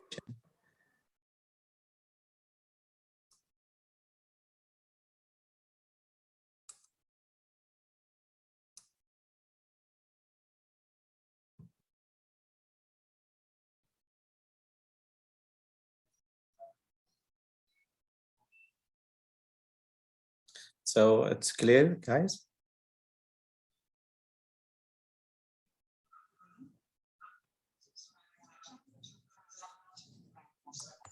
We only see your. Yeah, we don't hear. Yeah, we don't see it. We don't see the presentation. You don't see the presentation? No, we don't. I shared the video, but. Are you using two screens or something like that, Musa?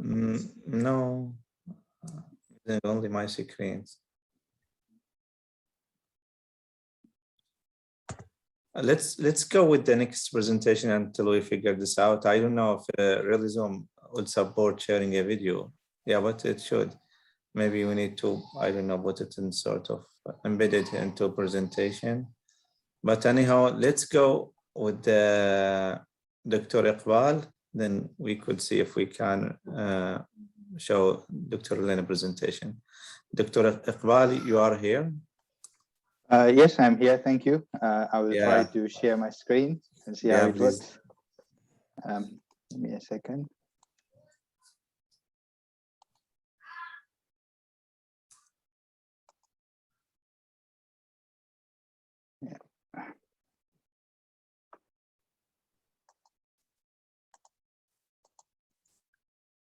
Can you see my presentation on my screen? Yes, we can. Please go ahead. And before you go ahead, Dr. Iqbal, anyone has a question for Dr. Mehmet, please use the chat and he will be glad to answer, since the time is tight. Go ahead. Yeah, thank you. This paper is about the political economy of corruption and lobbying. It provides a Bourdieusian insight into a Greensill scandal in the United Kingdom. And it has been, or it's being written for a special issue, looking at multiple perspectives on fraud and scandals. So it's being specifically written for this purpose. For critical perspectives on accounting, which is well ranked, it's top 5%. And it's being guest edited by my couple of colleagues I know, Professor Aziz Al-Agassi and Yves Gendron. And the Bourdieu is, ironically, is also a French philosopher, okay, a well-renowned one, a critical theorist. So in terms of the presentation, I'll discuss the objectives, importance, and contributions, literature, standard paper format, a bit of theory, methods used, findings, which is quite preliminary, and some conclusion. The deadline I have to submit this paper is next month, so hopefully it will be ready by then. Corruption itself, what is corruption? It is a misuse of public office or entrusted power for private gain. And it is a major obstacle for any countries, in terms of economic and social development. Understanding corruption processes is important because it undermines government's ability to efficiently respond to emergencies, like, for example, the dual economic and health crisis brought about by COVID-19. There was a misuse of public money, as this case demonstrates. So this case, it examines a corruption and lobbying scandal in the UK involving an ex-prime minister, Mr. David Cameron, who used his political influence. He influenced the decision of his peers, the UK government, to provide COVID-related funding to Greensill Capital, where he had a significant financial interest. I'll be using some theoretical constructs from Bourdieu, which comprise of field, habitus, and capitals, to provide insights into the political economy of corruption, how it works in brief, and how these key players, they played within the rules of the game to avoid liability when they were investigated by the UK's Public Accounts Committee. In terms of contributions, this paper examines corruption, but as a form of lobbying activity. And it highlights how these corrupt networks are organized and constituted through lobbying. And it shows the symbolic nature of parliamentary investigations conducted by ministers, mostly, who were enlisted by the government to appease public outcry, when these corrupt practices come to light. It also shows the dark side of accounting, which is implicated in the process of corruption and lobbying. And it contributes to corruption in not developing countries, but in developed countries' literature by focusing on UK, which apparently has a robust institutional infrastructure, but has been criticized quite a bit, for drowning in these institutional and political sleaze. Corruption itself, in terms of the literature, it has its roots from the markets, so to generate wealth, profits, and which reconstruct us as individuals and corporations, as competitive beings. Poor standards of morality and ethics, they add to this problem of corruption. these encourage the pursuit of wealth through any means, including corrupt practices, and everything goes so long things don't come out in public. We shame residing in getting caught rather than engagement in corruption itself. The literature discusses about two aspects of corruption: demand side of corruption and money laundering studies, which focus on molding or making subjects into ethical individuals through controls and supervision and so forth. However, supply side of corruption studies argue that, these subjects, they cannot be corrupt on their own. There's also a supply side of corruption, which primarily resides in structures or in processes, and there are international networks that provide a cloak of secrecy to camouflage activities, as the Panama Papers and more recently the Pandora Papers have revealed.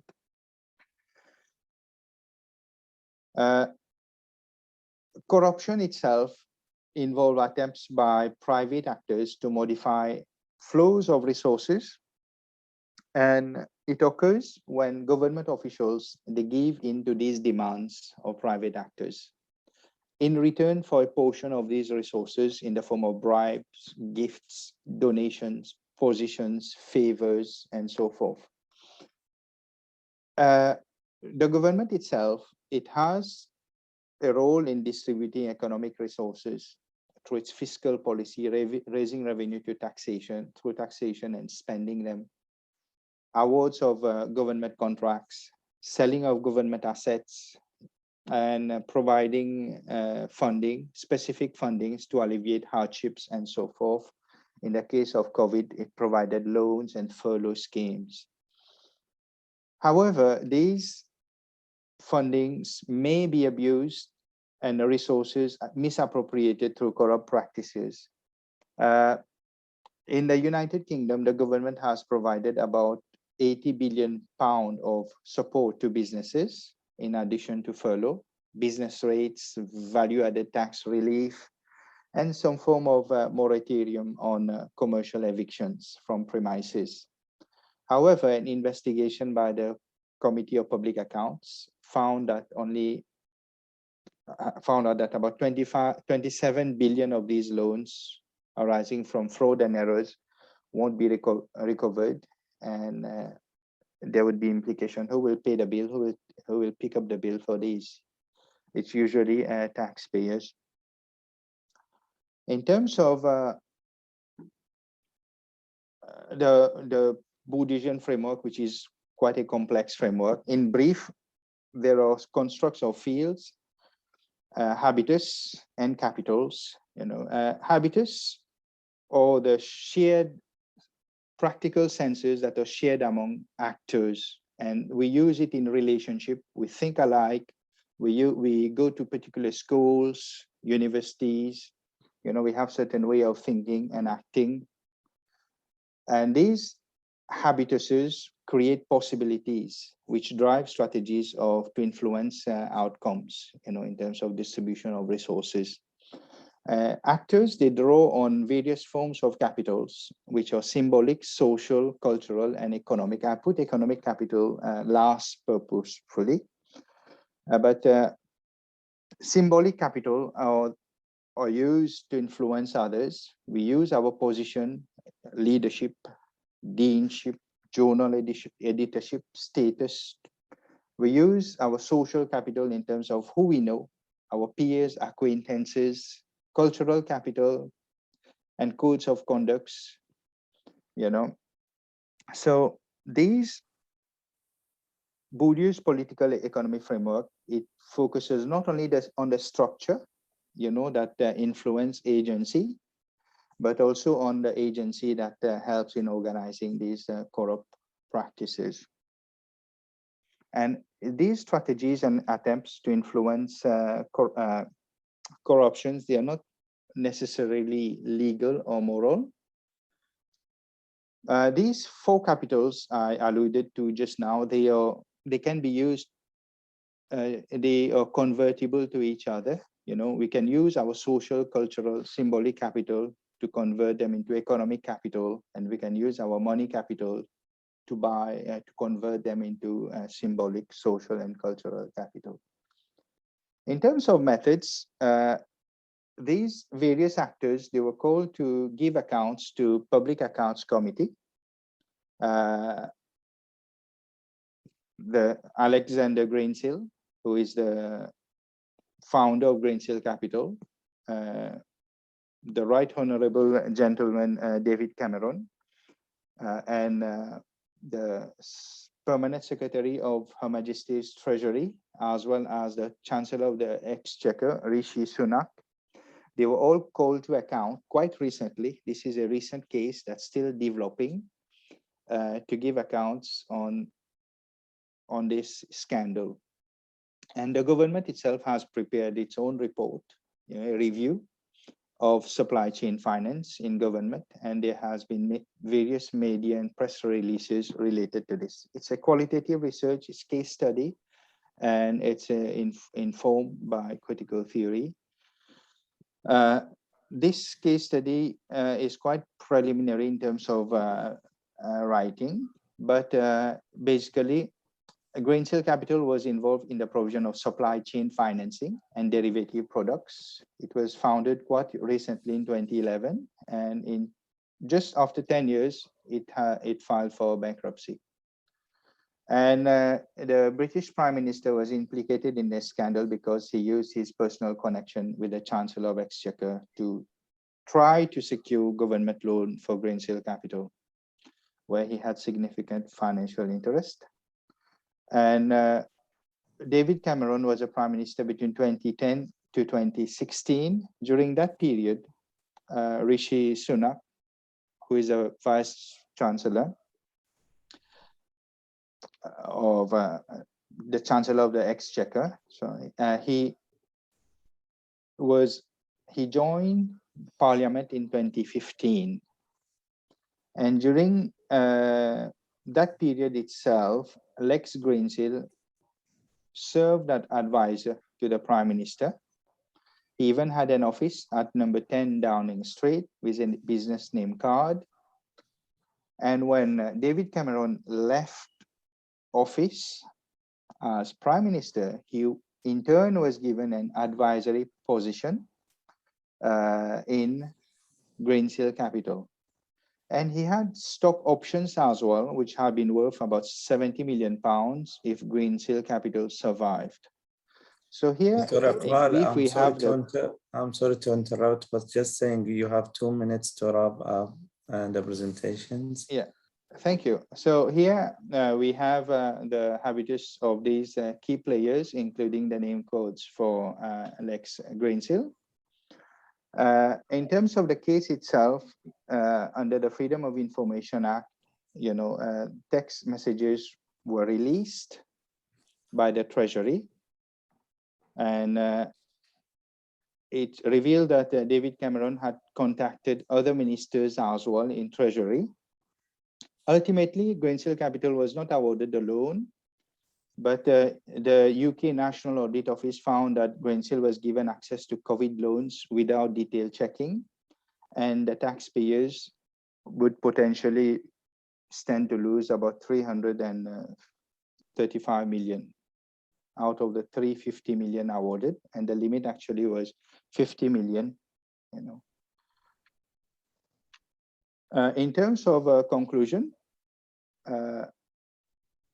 we see from this case that powerful actors in the private sector, they may discreetly influence government officials to change roles or the award of contracts in their favor.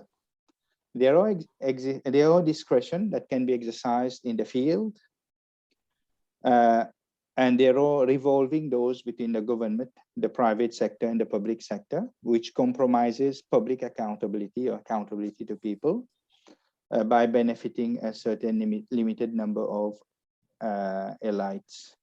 Okay, and there are issues regarding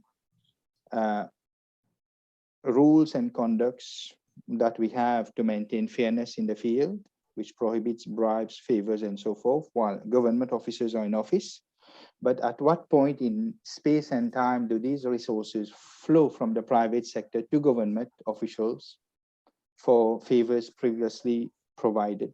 You know, it's not very clear, but it may happen at a later stage, as this case demonstrates. And thank you very much for listening. Thank you very much, Dr. Iqbal. We have a question from Dr. Samanto. We have only one, one question. Just time for one question. So since time's already up, so anyone who has further question, they can just put them in the chat, and I believe Dr. Iqbal will reply to you. Dr. Samanto, the floor is yours. Okay, thank you so much. This is a very interesting topic, but I was wondering if there any religious aspect of corruption, because Bourdieu, when we talk about Bourdieu, I am sociologist and anthropologist myself and quite familiar with Bourdieu's concept. Religion is also very important as a cultural, social capital, right? So I was wondering the connection between religious actors and political actors in this case. In many countries, political actors support religious actors. Religious actors also support political actors. So they somehow work together for corruption in terms of what is this the case in your project, Professor Iqbal, about religion things? Unfortunately, you know, I understand the question. In United Kingdom, you know, religious issues don't play, you know, a role so much, you know, in these political economy, you know, of this corruption. It's more institutions, government, private sector. You know, there you have the Church of England, you know, whose responsibility is to institutionalize, you know, standards of morality, conduct, you know, religiosity and so forth on these individuals. But these are more at the agency level, you know, it's how we think as individuals, what is right, what is wrong. But it is relevant, you know, because these individuals who engage in these practices have low sense of morality, ethics, you know, and religiosity, I would say. You know, like Islamic values, you know, won't teach us to be corrupt per se. Yeah. But no, there is no outworking between institutions of government and religious institutions. Okay, thank you so much. Thank you. Yeah, thank you both. Thank you, Dr. Iqbal. We are moving now for the third presentation. Sarah. Hello, everyone. Hello. Please share your slides, and the floor is yours. Sarah, by the way, she's coming from ENCG in Morocco.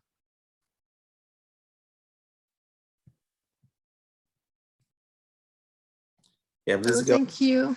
Yes, thank you for having me today, and thank you for all of you to be here.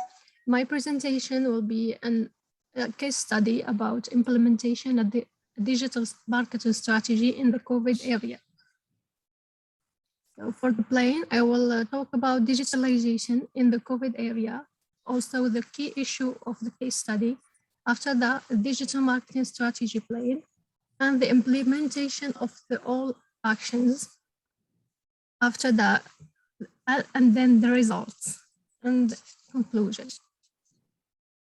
Digital in the recent time, it has become evident that the COVID-19 pandemic has not only changed the operation model of many organizations, but has also participated in the failure of many businesses around the globe. The range of rules, including local and national lockdown, social distancing measure, government-led border closure, and quarantine, have forced many firms to adapt their business model at short notice. With this crisis, the individual behavior has changed and forced companies to update their digital policies. Companies face internal and external pressure to adopt a digital presence. And now, and the new marketing approach in line with the new mode of consumption needs to be put in place. So the internet has become a key strategic weapon to maintain companies' survival. We did a study for Documondo, a French company specialized in selling artificial plants that want to improve its online presence and sell revenue during the COVID-19. For the key issue, we will try to respond on how to increase sales and the conversion rate of the site web. Also, how to reference the website so that it appears among the first results of search engine.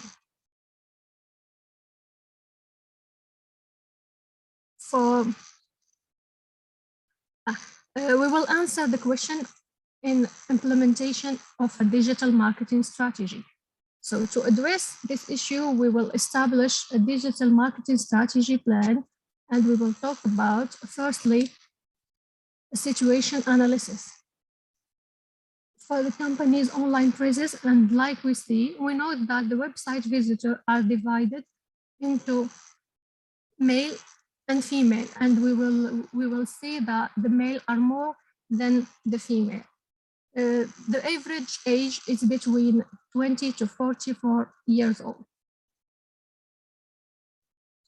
And like we see, the old site web is misplaced product, not organized, bad picture quality, and this doesn't encourage the visitor to stay and to take action in the website. For the key performance, show that we had just 226 order placed with 353 products sold.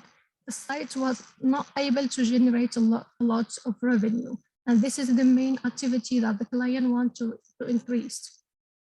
We noticed also that the website received visits from the internet user, and each visit lasts just 16 seconds, and that's not very good.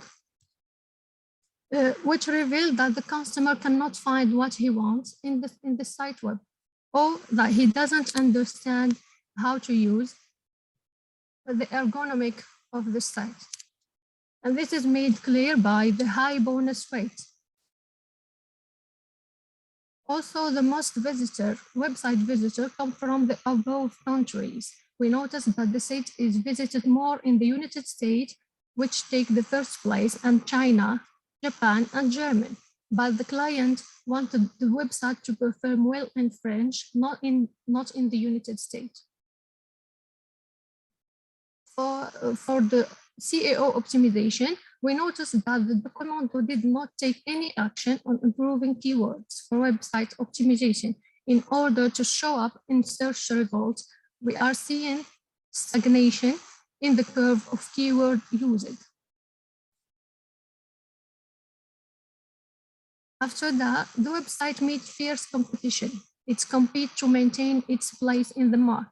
Like we see, the brown circle is for our client, and it is so small. So that's why we implement a digital marketing strategy to try to enhance the online presence for the site web.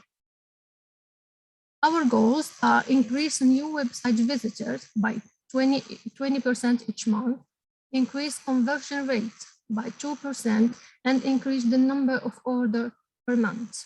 Also, the number of keywords used in the website. To do that, we must define the persona. The persona is a fictional character created to represent the type of user who might be interested in a Documondo product. And like we see, the perfect user is a person who has from 20 to 40 years old. It can be a male or female. It can be also an individual or company.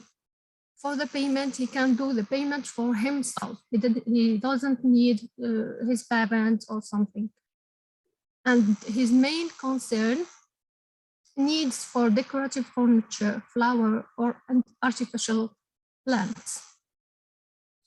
So for the action that we take it to improve the presence, the online presence of the website is firstly the evolution of visual aspects of the site web and the user experience, like mobile compatibility, better display of delivery time, adding a chat box. Also better promotion of the website's advantages, better highlighting of contact information, and better product photo display with much clearer details.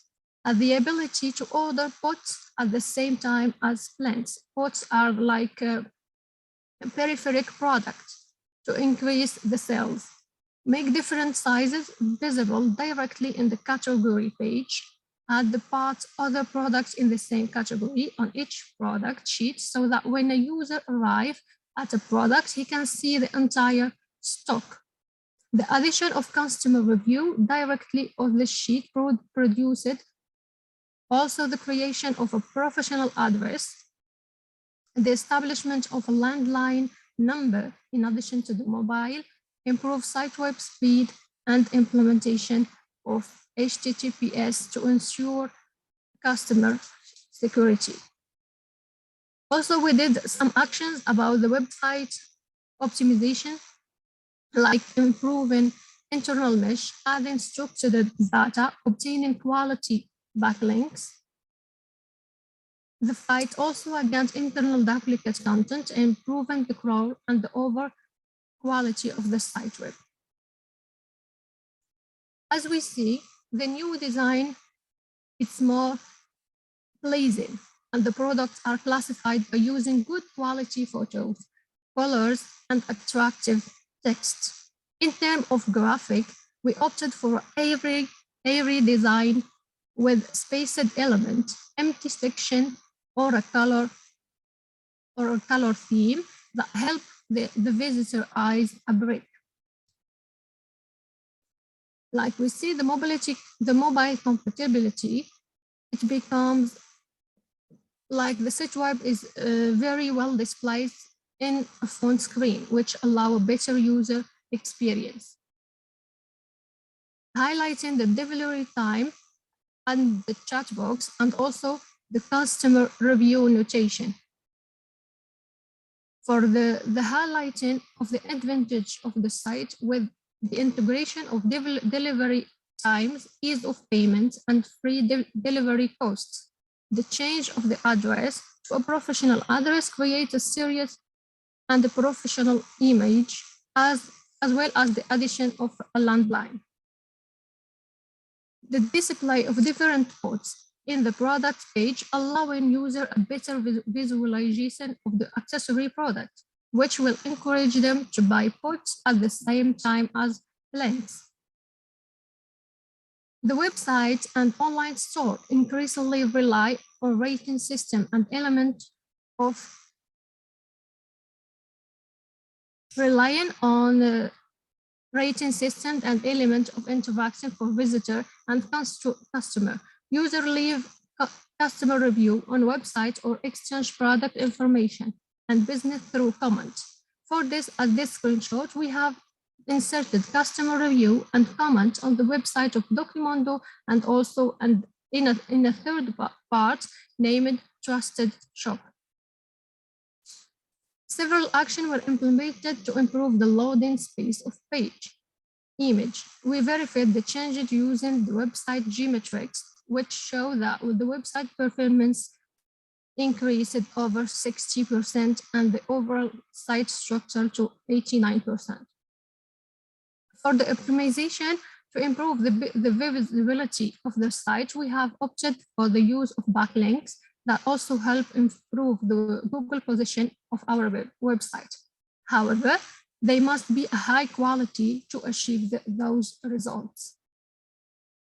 After the implementation of the action mentioned above, we noticed a continuous evolution of the website performance. In the graphic, we see a continuous increase of the number of orders and products sold, resulting in 719 orders, and also the sales revenue has increased. So let's look at the bonus rate, which means the percentage of internet users who entered the web page and who left the site afterward without consulting other pages. This bonus rate decreased and settled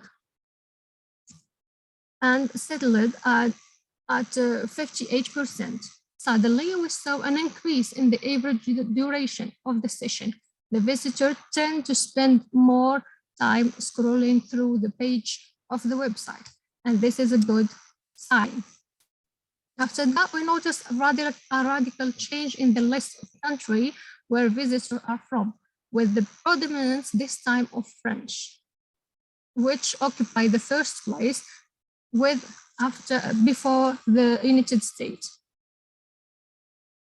On this capture, we noticed the evolution of the keywords, which the website is positioned.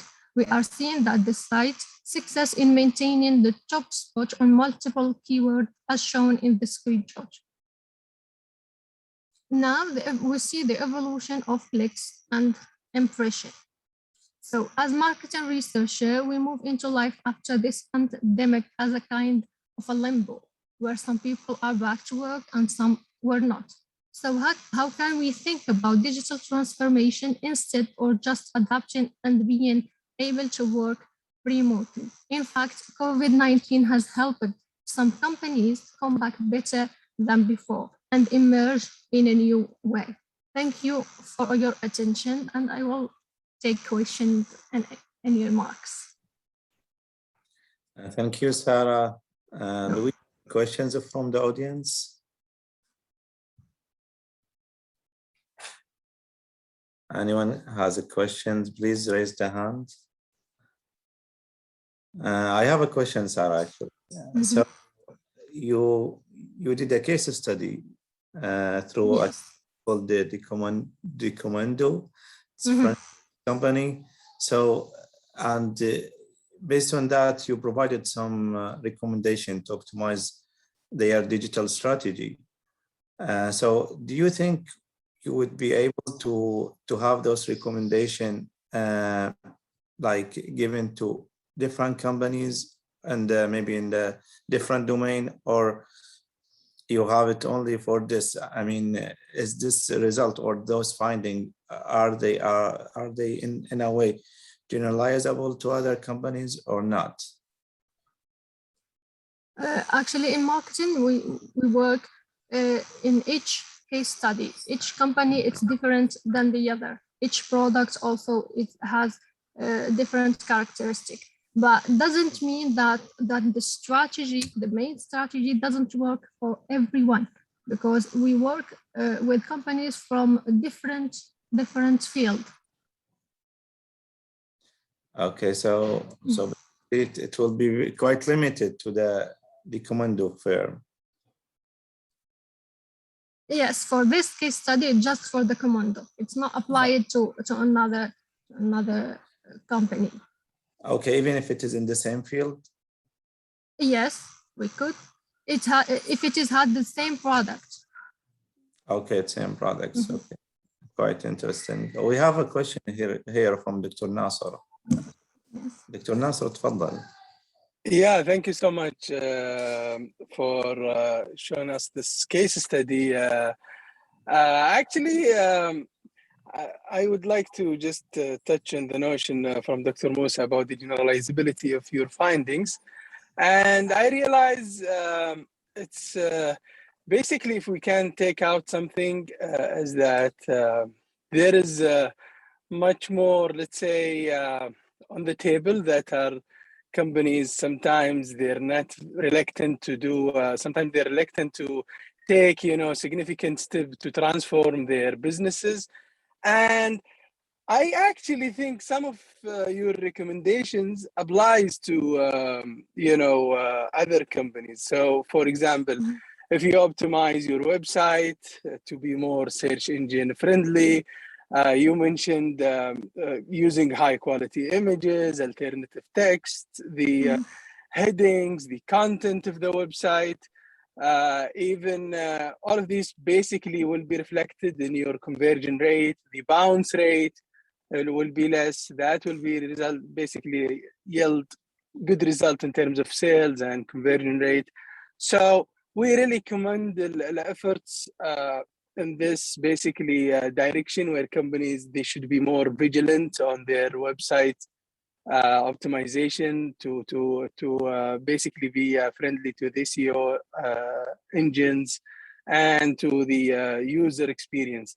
So yeah, so that is, if that was something that is applicable in general, let's say in broad manner to many companies, I'd like to ask about whether there are some basically misperceptions that you faced when you dealt with this case, or some realization that contradicts with the common, let's say, digital marketing acumen, because we know most of the results that are discussed in your presentation are aligned with the expectations when we talk about digital marketing, knowledge in the field.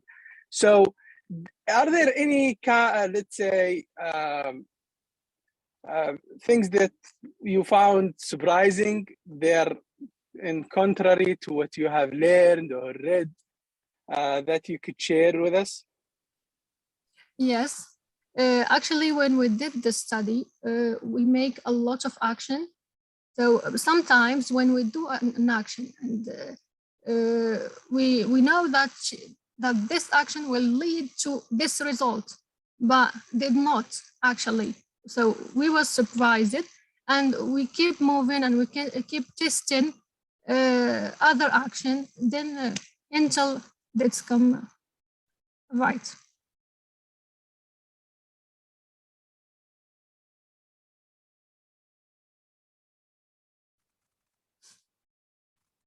Nasser, the time is up, and we should our next presenter. Thank you, Sarah. Yeah, thank you. That was clear. Thank you. Yeah, Dr. Abul Hassan, are you here with us? Yes, I'm here. Assalamu alaikum. Alaikum salam wa rahmatullah. So please, Dr. Abul Hassan, please share your slides. Yes, I'll do it. Sure. Go ahead. Hang on a minute.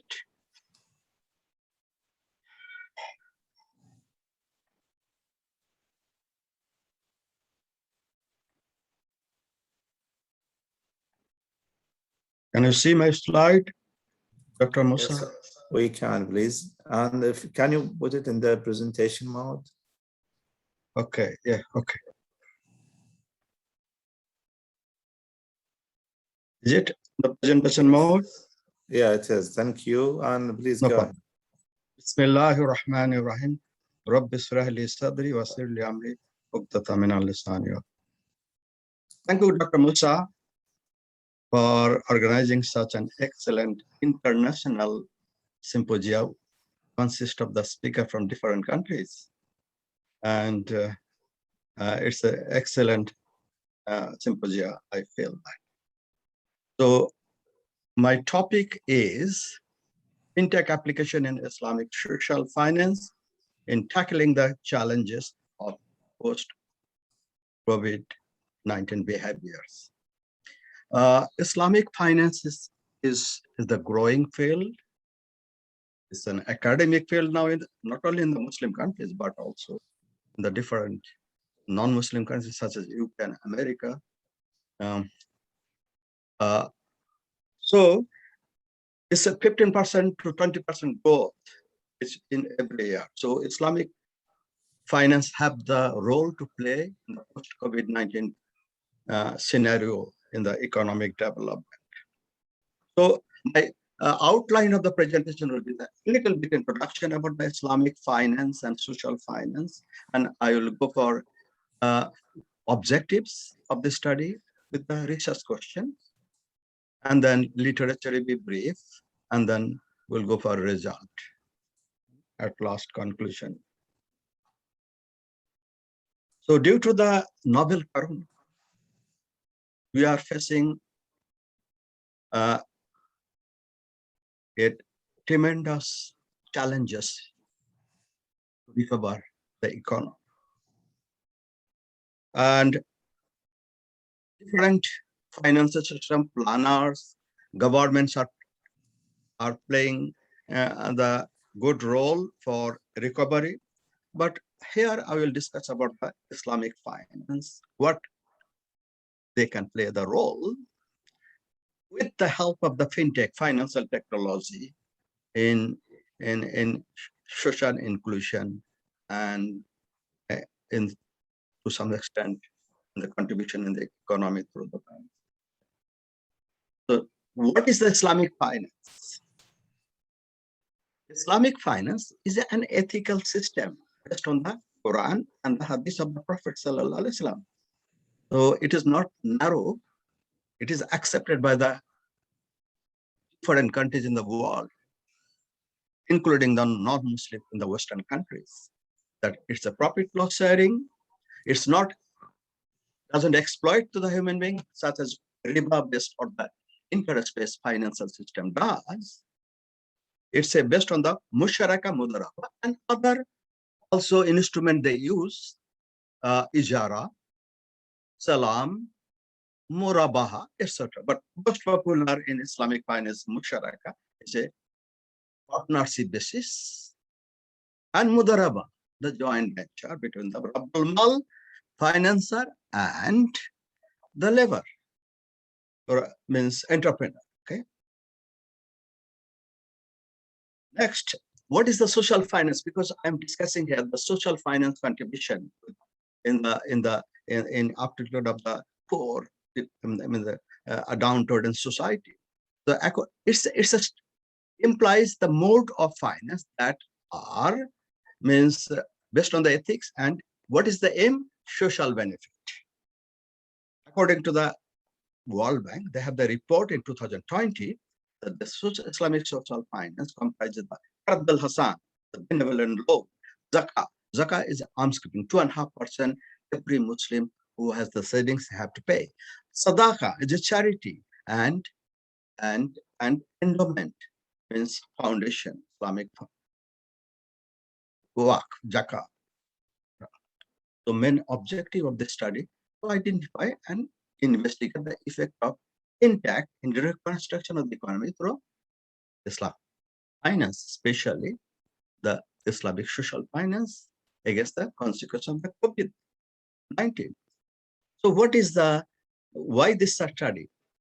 Because there is a gap.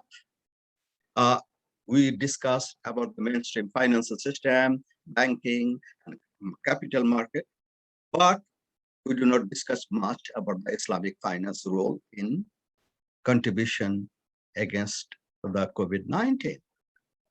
So what is the unique role performed Islamic finance and Islamic fintech jointly in the post-COVID-19 period? And we will also discuss that the service offered combine both.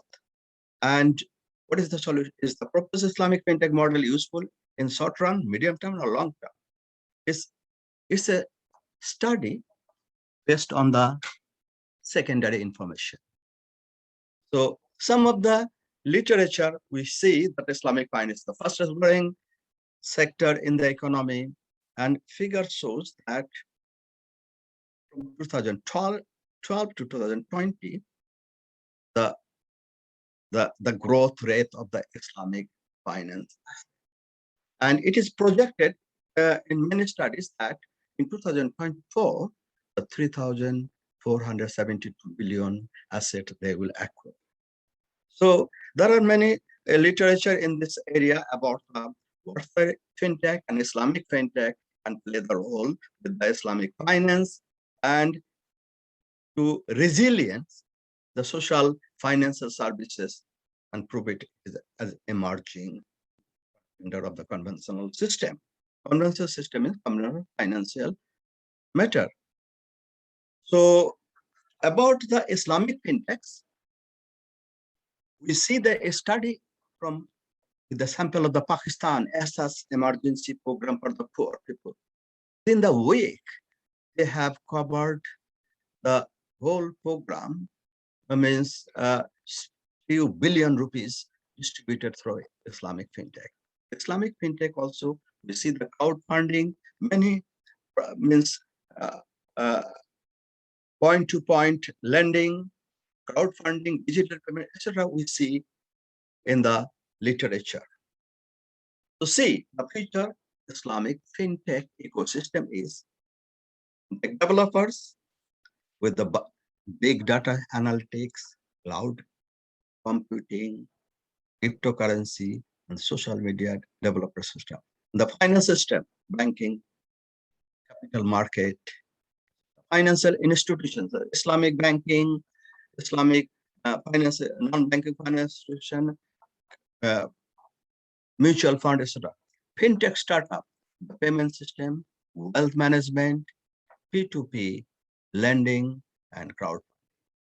Governments and also regulatory aspect have a role, and legislation of in the parliament of the assembly, and other actually digital payment, investment, etc. Most of the things been implemented in Islamic finance. Now about the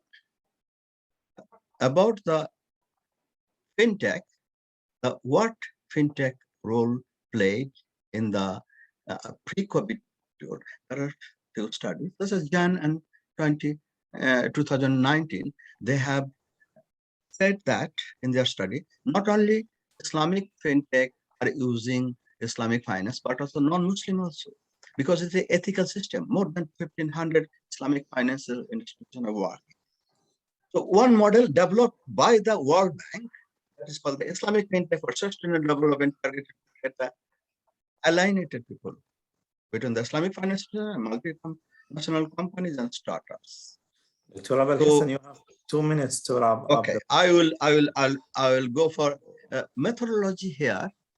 I'll jump to the result. Okay, methodology is it's a content analysis with the database, Seminal Group journals, Science Direct, and Scopus, etc. These journals, 1,080 journals, 280 journals collected, and then 9 words like social inclusion in Google, in searching, innovation, entrepreneur, nobility, Islamic finance, fintech, social finance. These are the words used, and see the content are the total 218 and articles finalized 122. With this content analysis, it shows that there are tremendous used of fintech in Islamic finance, and that is they use the finance of big data, blockchain, artificial intelligence, insurance tech, etc. So Islamic, based on the 120 finalized studies, 3-stage Islamic fintech such as the short-run emergency, medium-run recovery, and long-term. 3 period has been divided, and it says that Zakah and Qard al-Hasal Sadaqa can play a tremendous role in short-term basis. In the medium-term basis, Islamic finance institution through SME development through Mudaraba Musharaka, and in the long term, Islamic finance will go for collaboration with the SME or P2P lending. And I will conclude the first finding is study so that Islamic finance has capability, potential for an alternative financing system, and to take the challenge of the COVID-19. Secondly, Islamic finance instruments are built on the principle of ethics, and for the marginalized poor people that are affected in the finance concerned by that can be solution by using fintech. And thirdly, employing fintech in an Islamic system to help out affected individuals, small and medium enterprise, other sector of the. Thank you very much. If you have any question, feel free to ask me. Thank you, Dr. Abul Hassan, for your presentation. It's interesting to merge the fintech and this new market with the Islamic finance. Yeah, let's look at the audience if they have questions. Yes, please. Actually, the time is up, but I have one question. So you define the challenges, or you talk about the challenges of the post-COVID behavior. I have. Yes, Yeah. yes. Go on. But how did you define those challenges based on Challenges means post COVID challenges are that financial system are averse to provide the financial assistance. Second is that there are shortage of funding. Third is that they are not averse to extend the small and micro enterprise because they can be defaulter. These challenges can be taken by social finance, such as Qard al-Hassan, because this is social, because zakah and charity, Muslim seldom do it. So with the help of this, entrepreneurship program can be revitalized. Did I give you answer? Yeah. Thank you, Dr. Abul Hassan. Because social finance is deep-rooted with the Muslim society. Charity means sadaqah. It's a part of the Muslim life and for your life after death. Okay, thank you. So we are moving now to Dr. Jongtae Yu. So Dr. Abul Hassan, thank you. Please share your slides. Okay. Yeah, I'm living. Okay. A slide. Sorry. Stop sharing. You see there. Stop sharing. Yes. Stop videos. No, stop sharing only. Stop sharing. I will stop sharing for you. Okay, please help me. Please help me. I didn't see the icon. Thank you very much. No problem. No problem. John, how are you? Hi, how are you? I'm good. Yeah. So the floor is yours, John. Please go ahead. Okay, thank you, Dr. Musa, for organizing this symposium and all participants for your presence. One big change is happening in my life after Corona pandemic is the heavy reliance on the internet. Instead of going shopping mall or restaurant, I go to the online to buy the product or order food. So now the Corona pandemic forced our economic activities quickly to the online from the offline. And accordingly, the e-commerce has become a vital element in our daily life. And also, as you see from the screens, the e-commerce record remarkable growth during the Corona pandemic.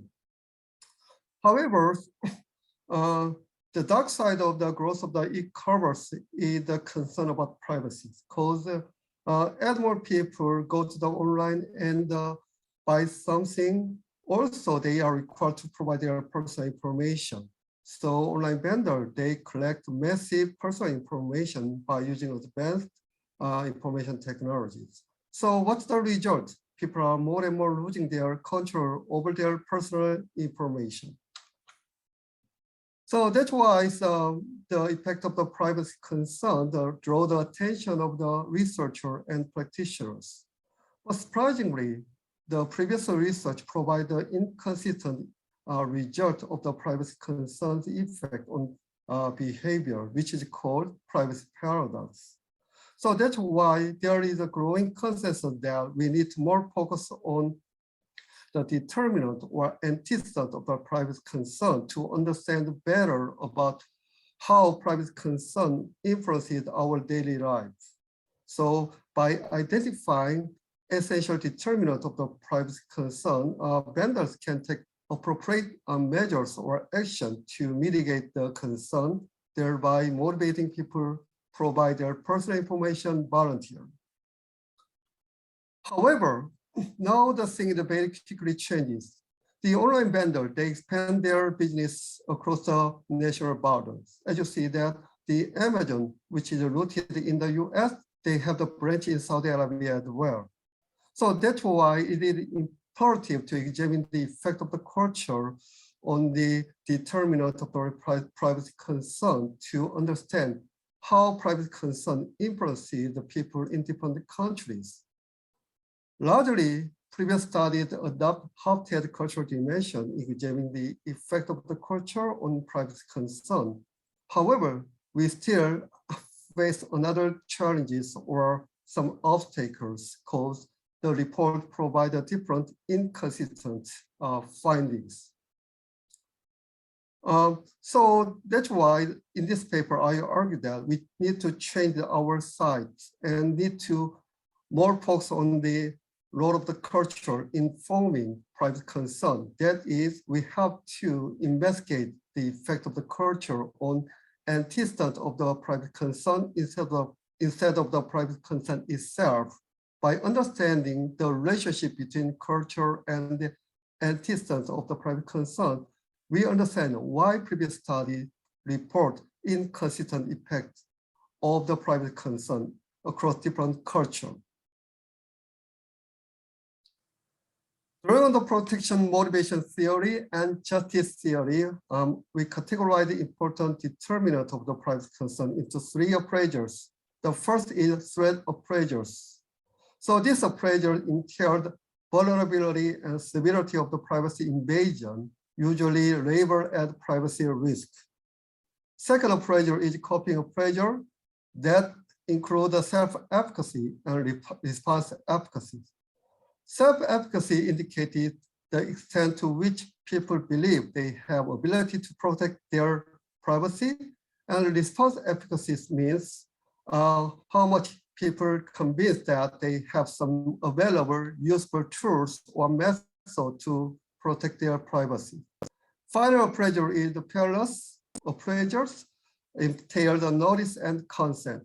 Notice means people believe that they have the full information about the data collection process, and consent means people believe that online vendor will obtain permission before collecting data.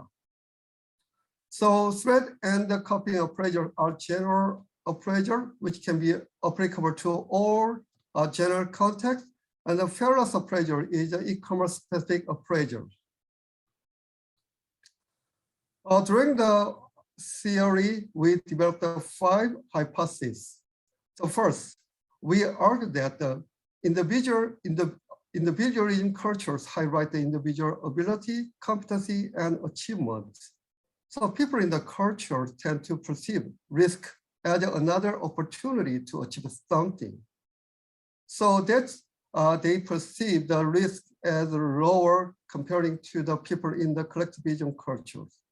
In addition, people in the high uncertainty avoidance culture like South Korea tend to overestimate the perceived threat to minimize the impact of the privacy risk.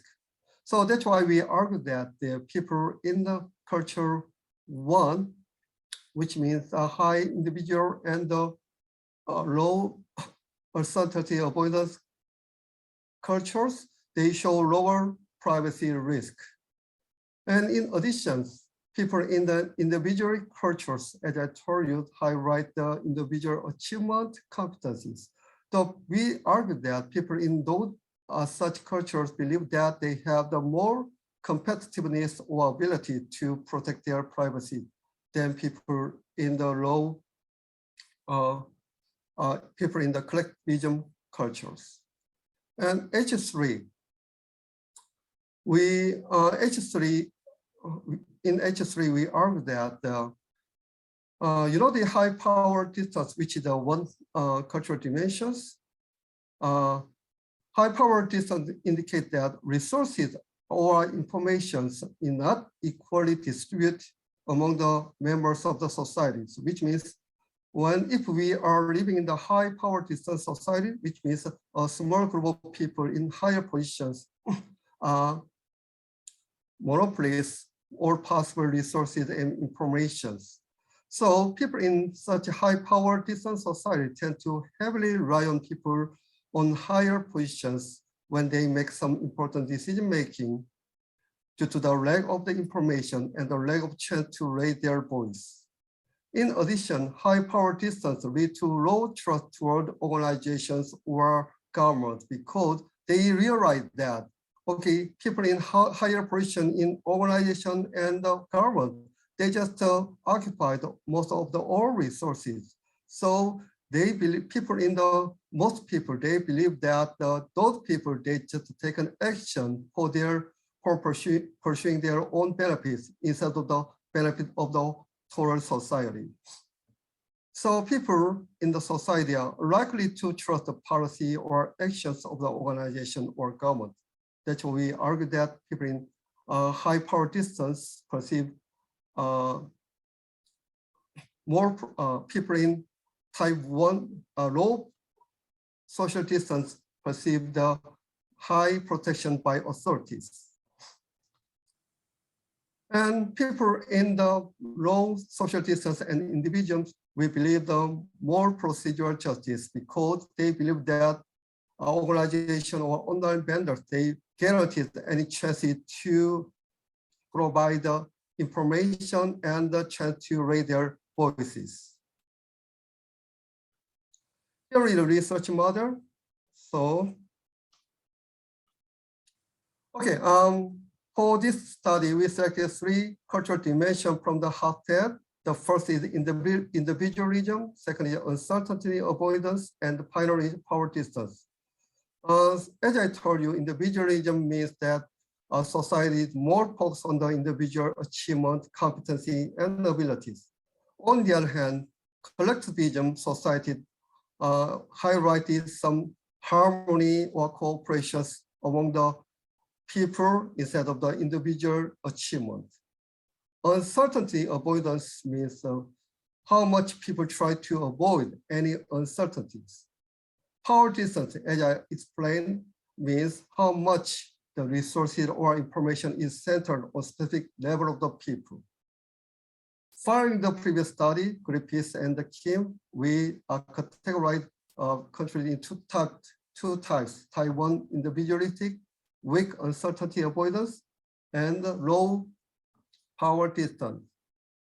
Second is type 2 countries, collectivistic, strong uncertainty avoidance, and large power distance. So they HAFTED every day, they renew their indexes about all the cultural dimensions on their website. So we selected 2 specific countries, the United States and South Korea. These 2 countries are very different in those cultural dimensions. So as you see from the slide, Dr. John, I'm sorry to interrupt, but you have 2 minutes to wrap. Oh, so I just skip. Okay, so this is data collections and the model test. I see that our developed models show the good model fitness, and this is the analysis result. We just compare the cultural effect among the contract itself. At the same time, the coefficients of the determinant. So this is the finding of the data analysis. So South Korean people, they perceive the privacy risk more than US people. However, interestingly, the effect of the privacy risk on information disclosure is greater in the US people. One possible explanation is people in collectivistic cultures, like the Korean peoples, they just expected some help or donation from the family or neighborhood when they are they have some high risk. But in the US, the people in the individual culture, like the US, when they have some risk, they have to take the whole risk by themselves. They cannot expect any help or donation from others. That's why. And copy appraisers, the US people perceive the more assurance of their capabilities as we expected.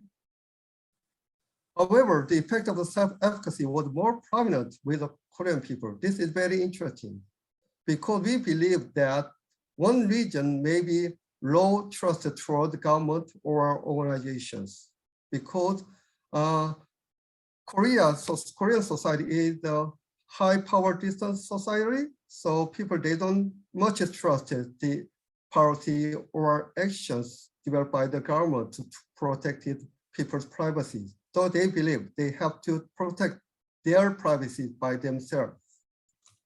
And finally, fairness appraisers. South Korean people seem to believe that online vendors should obtain explicit consent different from our expectation. So one possible reason is collectivists is more focused on the provision of the relevant information and respectful treatment in assessing procedural fairness instead of the direct control. As a result, people in a collectivistic culture such as South Korea, they put more emphasis on notice practice in shaping privacy concern, different from our expectation. So finally, from the result, we expected that COVID-19 accelerated the movement to online and different from our general expectations. People in the US or people in the more individual society, they can be more conservative toward information disclosure or information provision. So this is our finding. Thanks for your attention. And if you have a question, let me know. Thank you very much, Dr. John. It's very interesting research with the big data and all those emerging technologies, privacy concern being also a big debating issue. Do we have questions from the audience?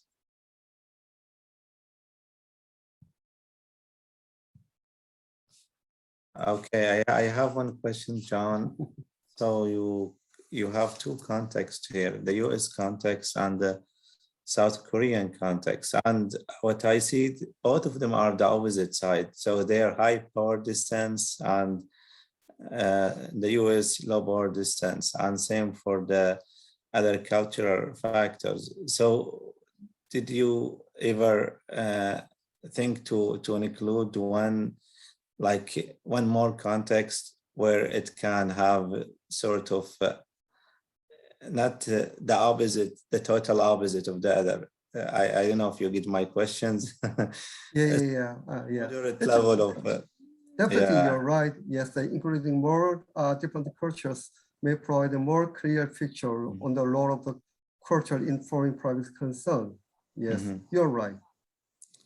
Yeah, so is there any, I don't know, do you ever have a country in mind or a context in mind that has the moderate level?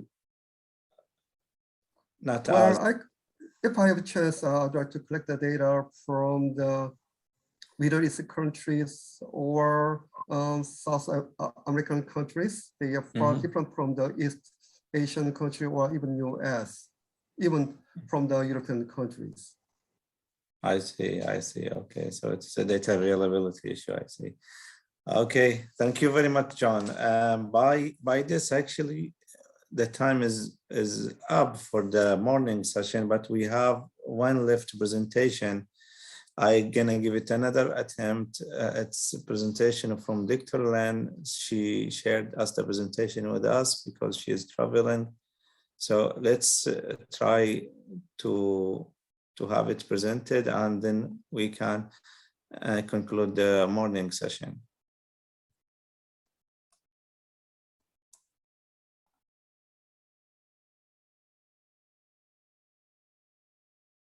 Okay. Hello, everybody. It is my pleasure to present my research named Investigating Heterogeneity in Risk Assessment during COVID-19 Pandemic, Household Investment Decision-Making. So my name is Lin, and it is my pleasure to talk about my research on the research symposium. But unfortunately, due to personal reasons, I cannot attend the Zoom this year. So I will try to talk about my research through this short recorded video. So hope through this record, you'll be able to know more about my research.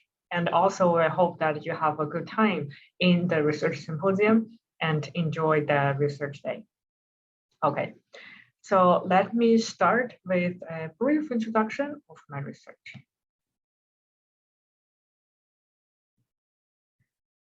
Since this study is in the early stage, so I will probably spend a little bit more time on talking about introduction than the actual study itself, because it's still on the early stage. So we still do not see the data collection yet.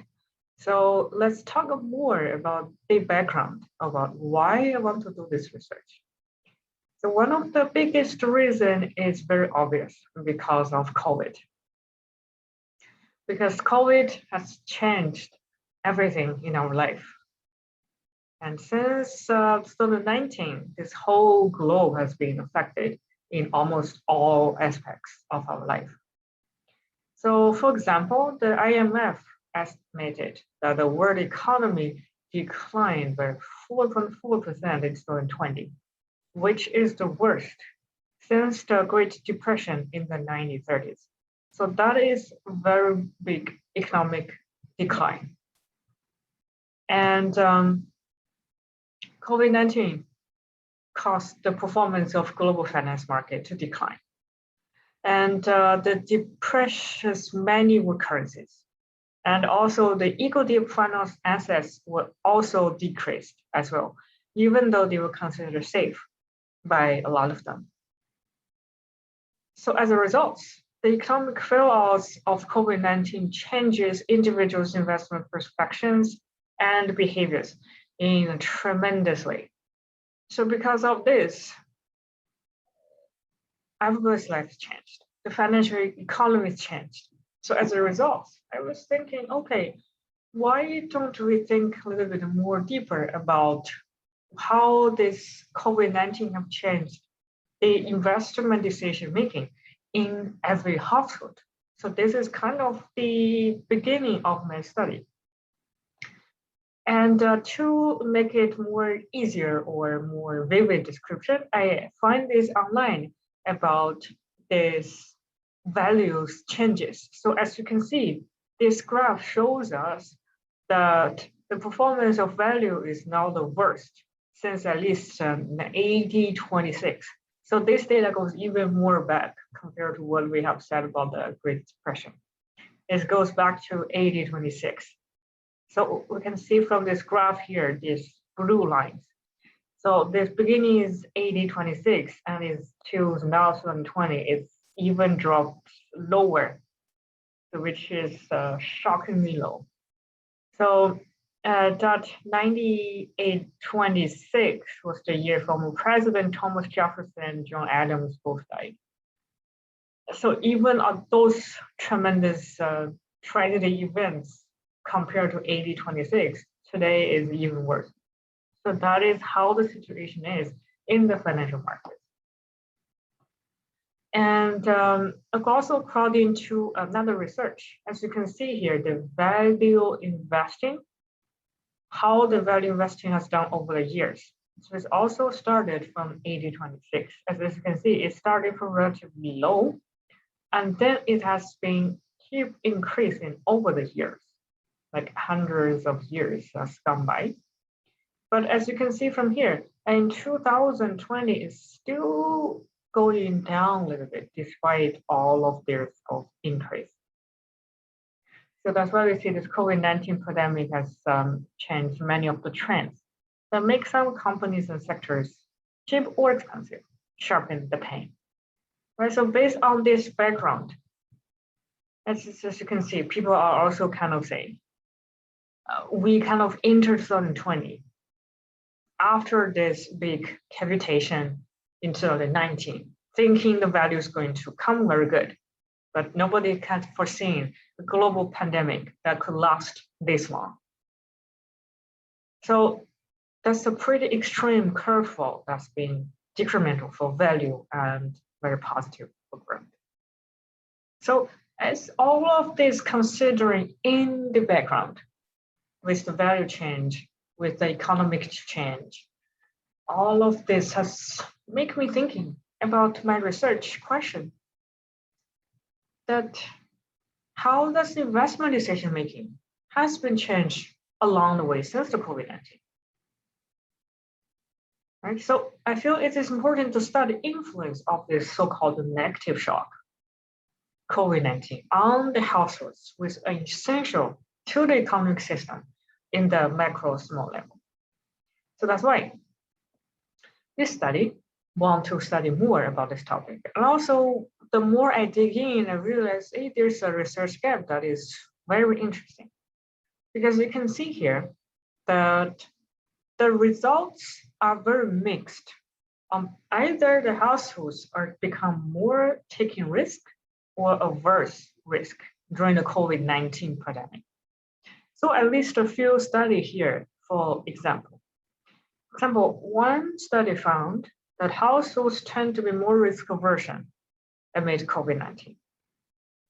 But however, it is discovered that individuals' risk tolerance increased for the early stage of COVID-19 by using experiment.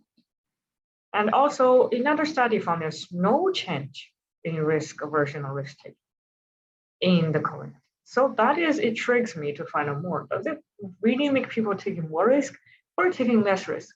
The results are mixed, so it's very interesting. So that's why this study wants to find out the so-called heterogeneity in risk assessment. So to speak, is people take more risk or less during the COVID-19 pandemic on household investment decision-making.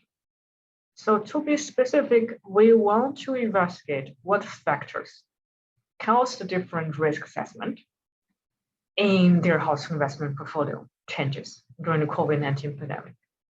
So the factors, because this study is in the early stage, so currently we have think of several aspects or factors that we want to include in the study.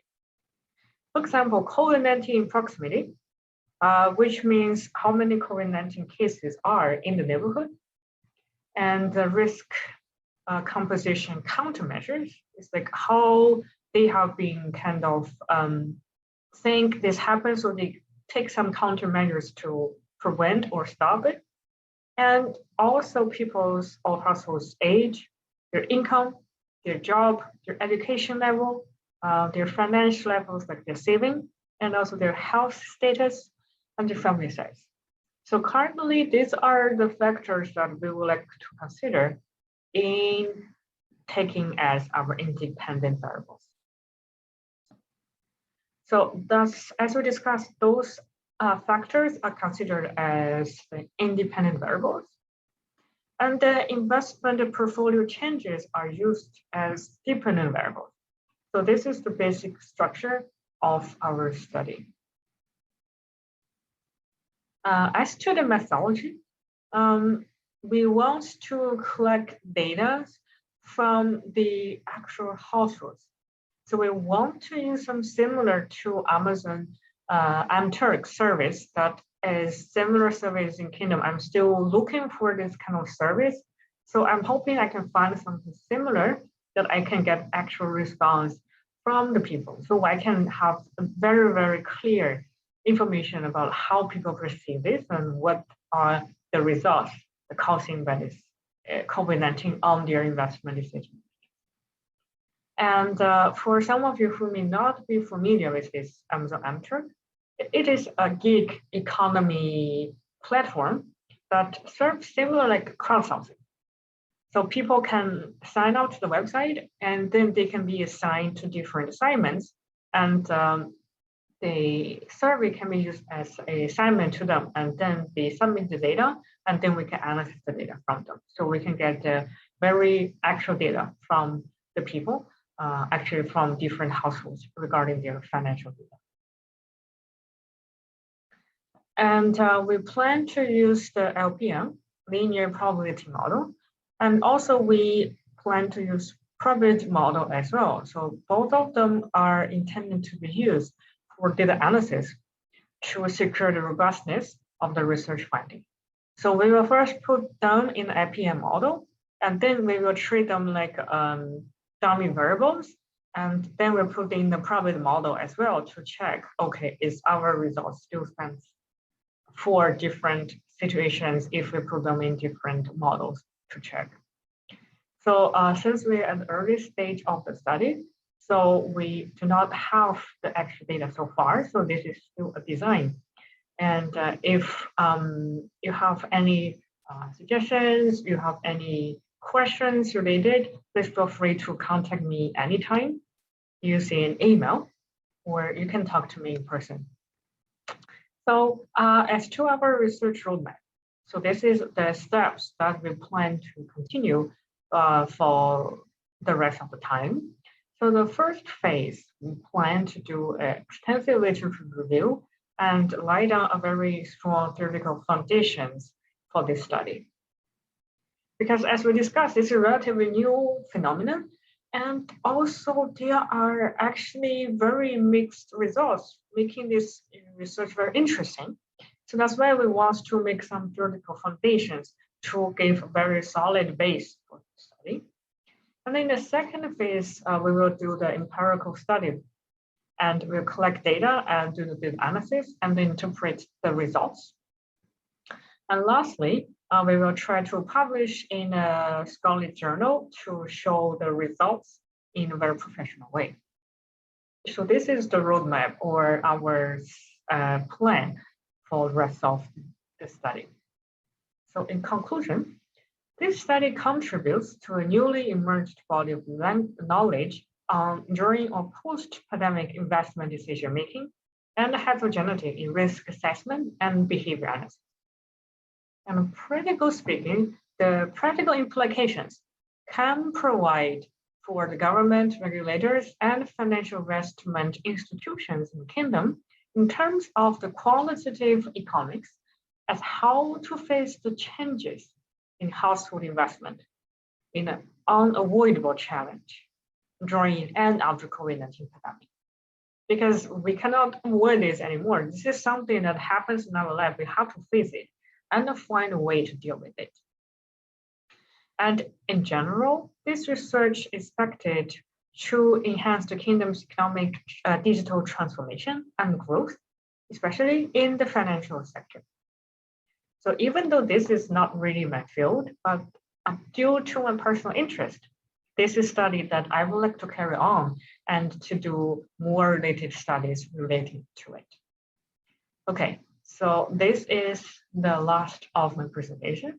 I hope you like my research. And if you have any related questions or discussion, you can always contact me through email or in person. Okay, that's the end of my presentation. Thank you very much.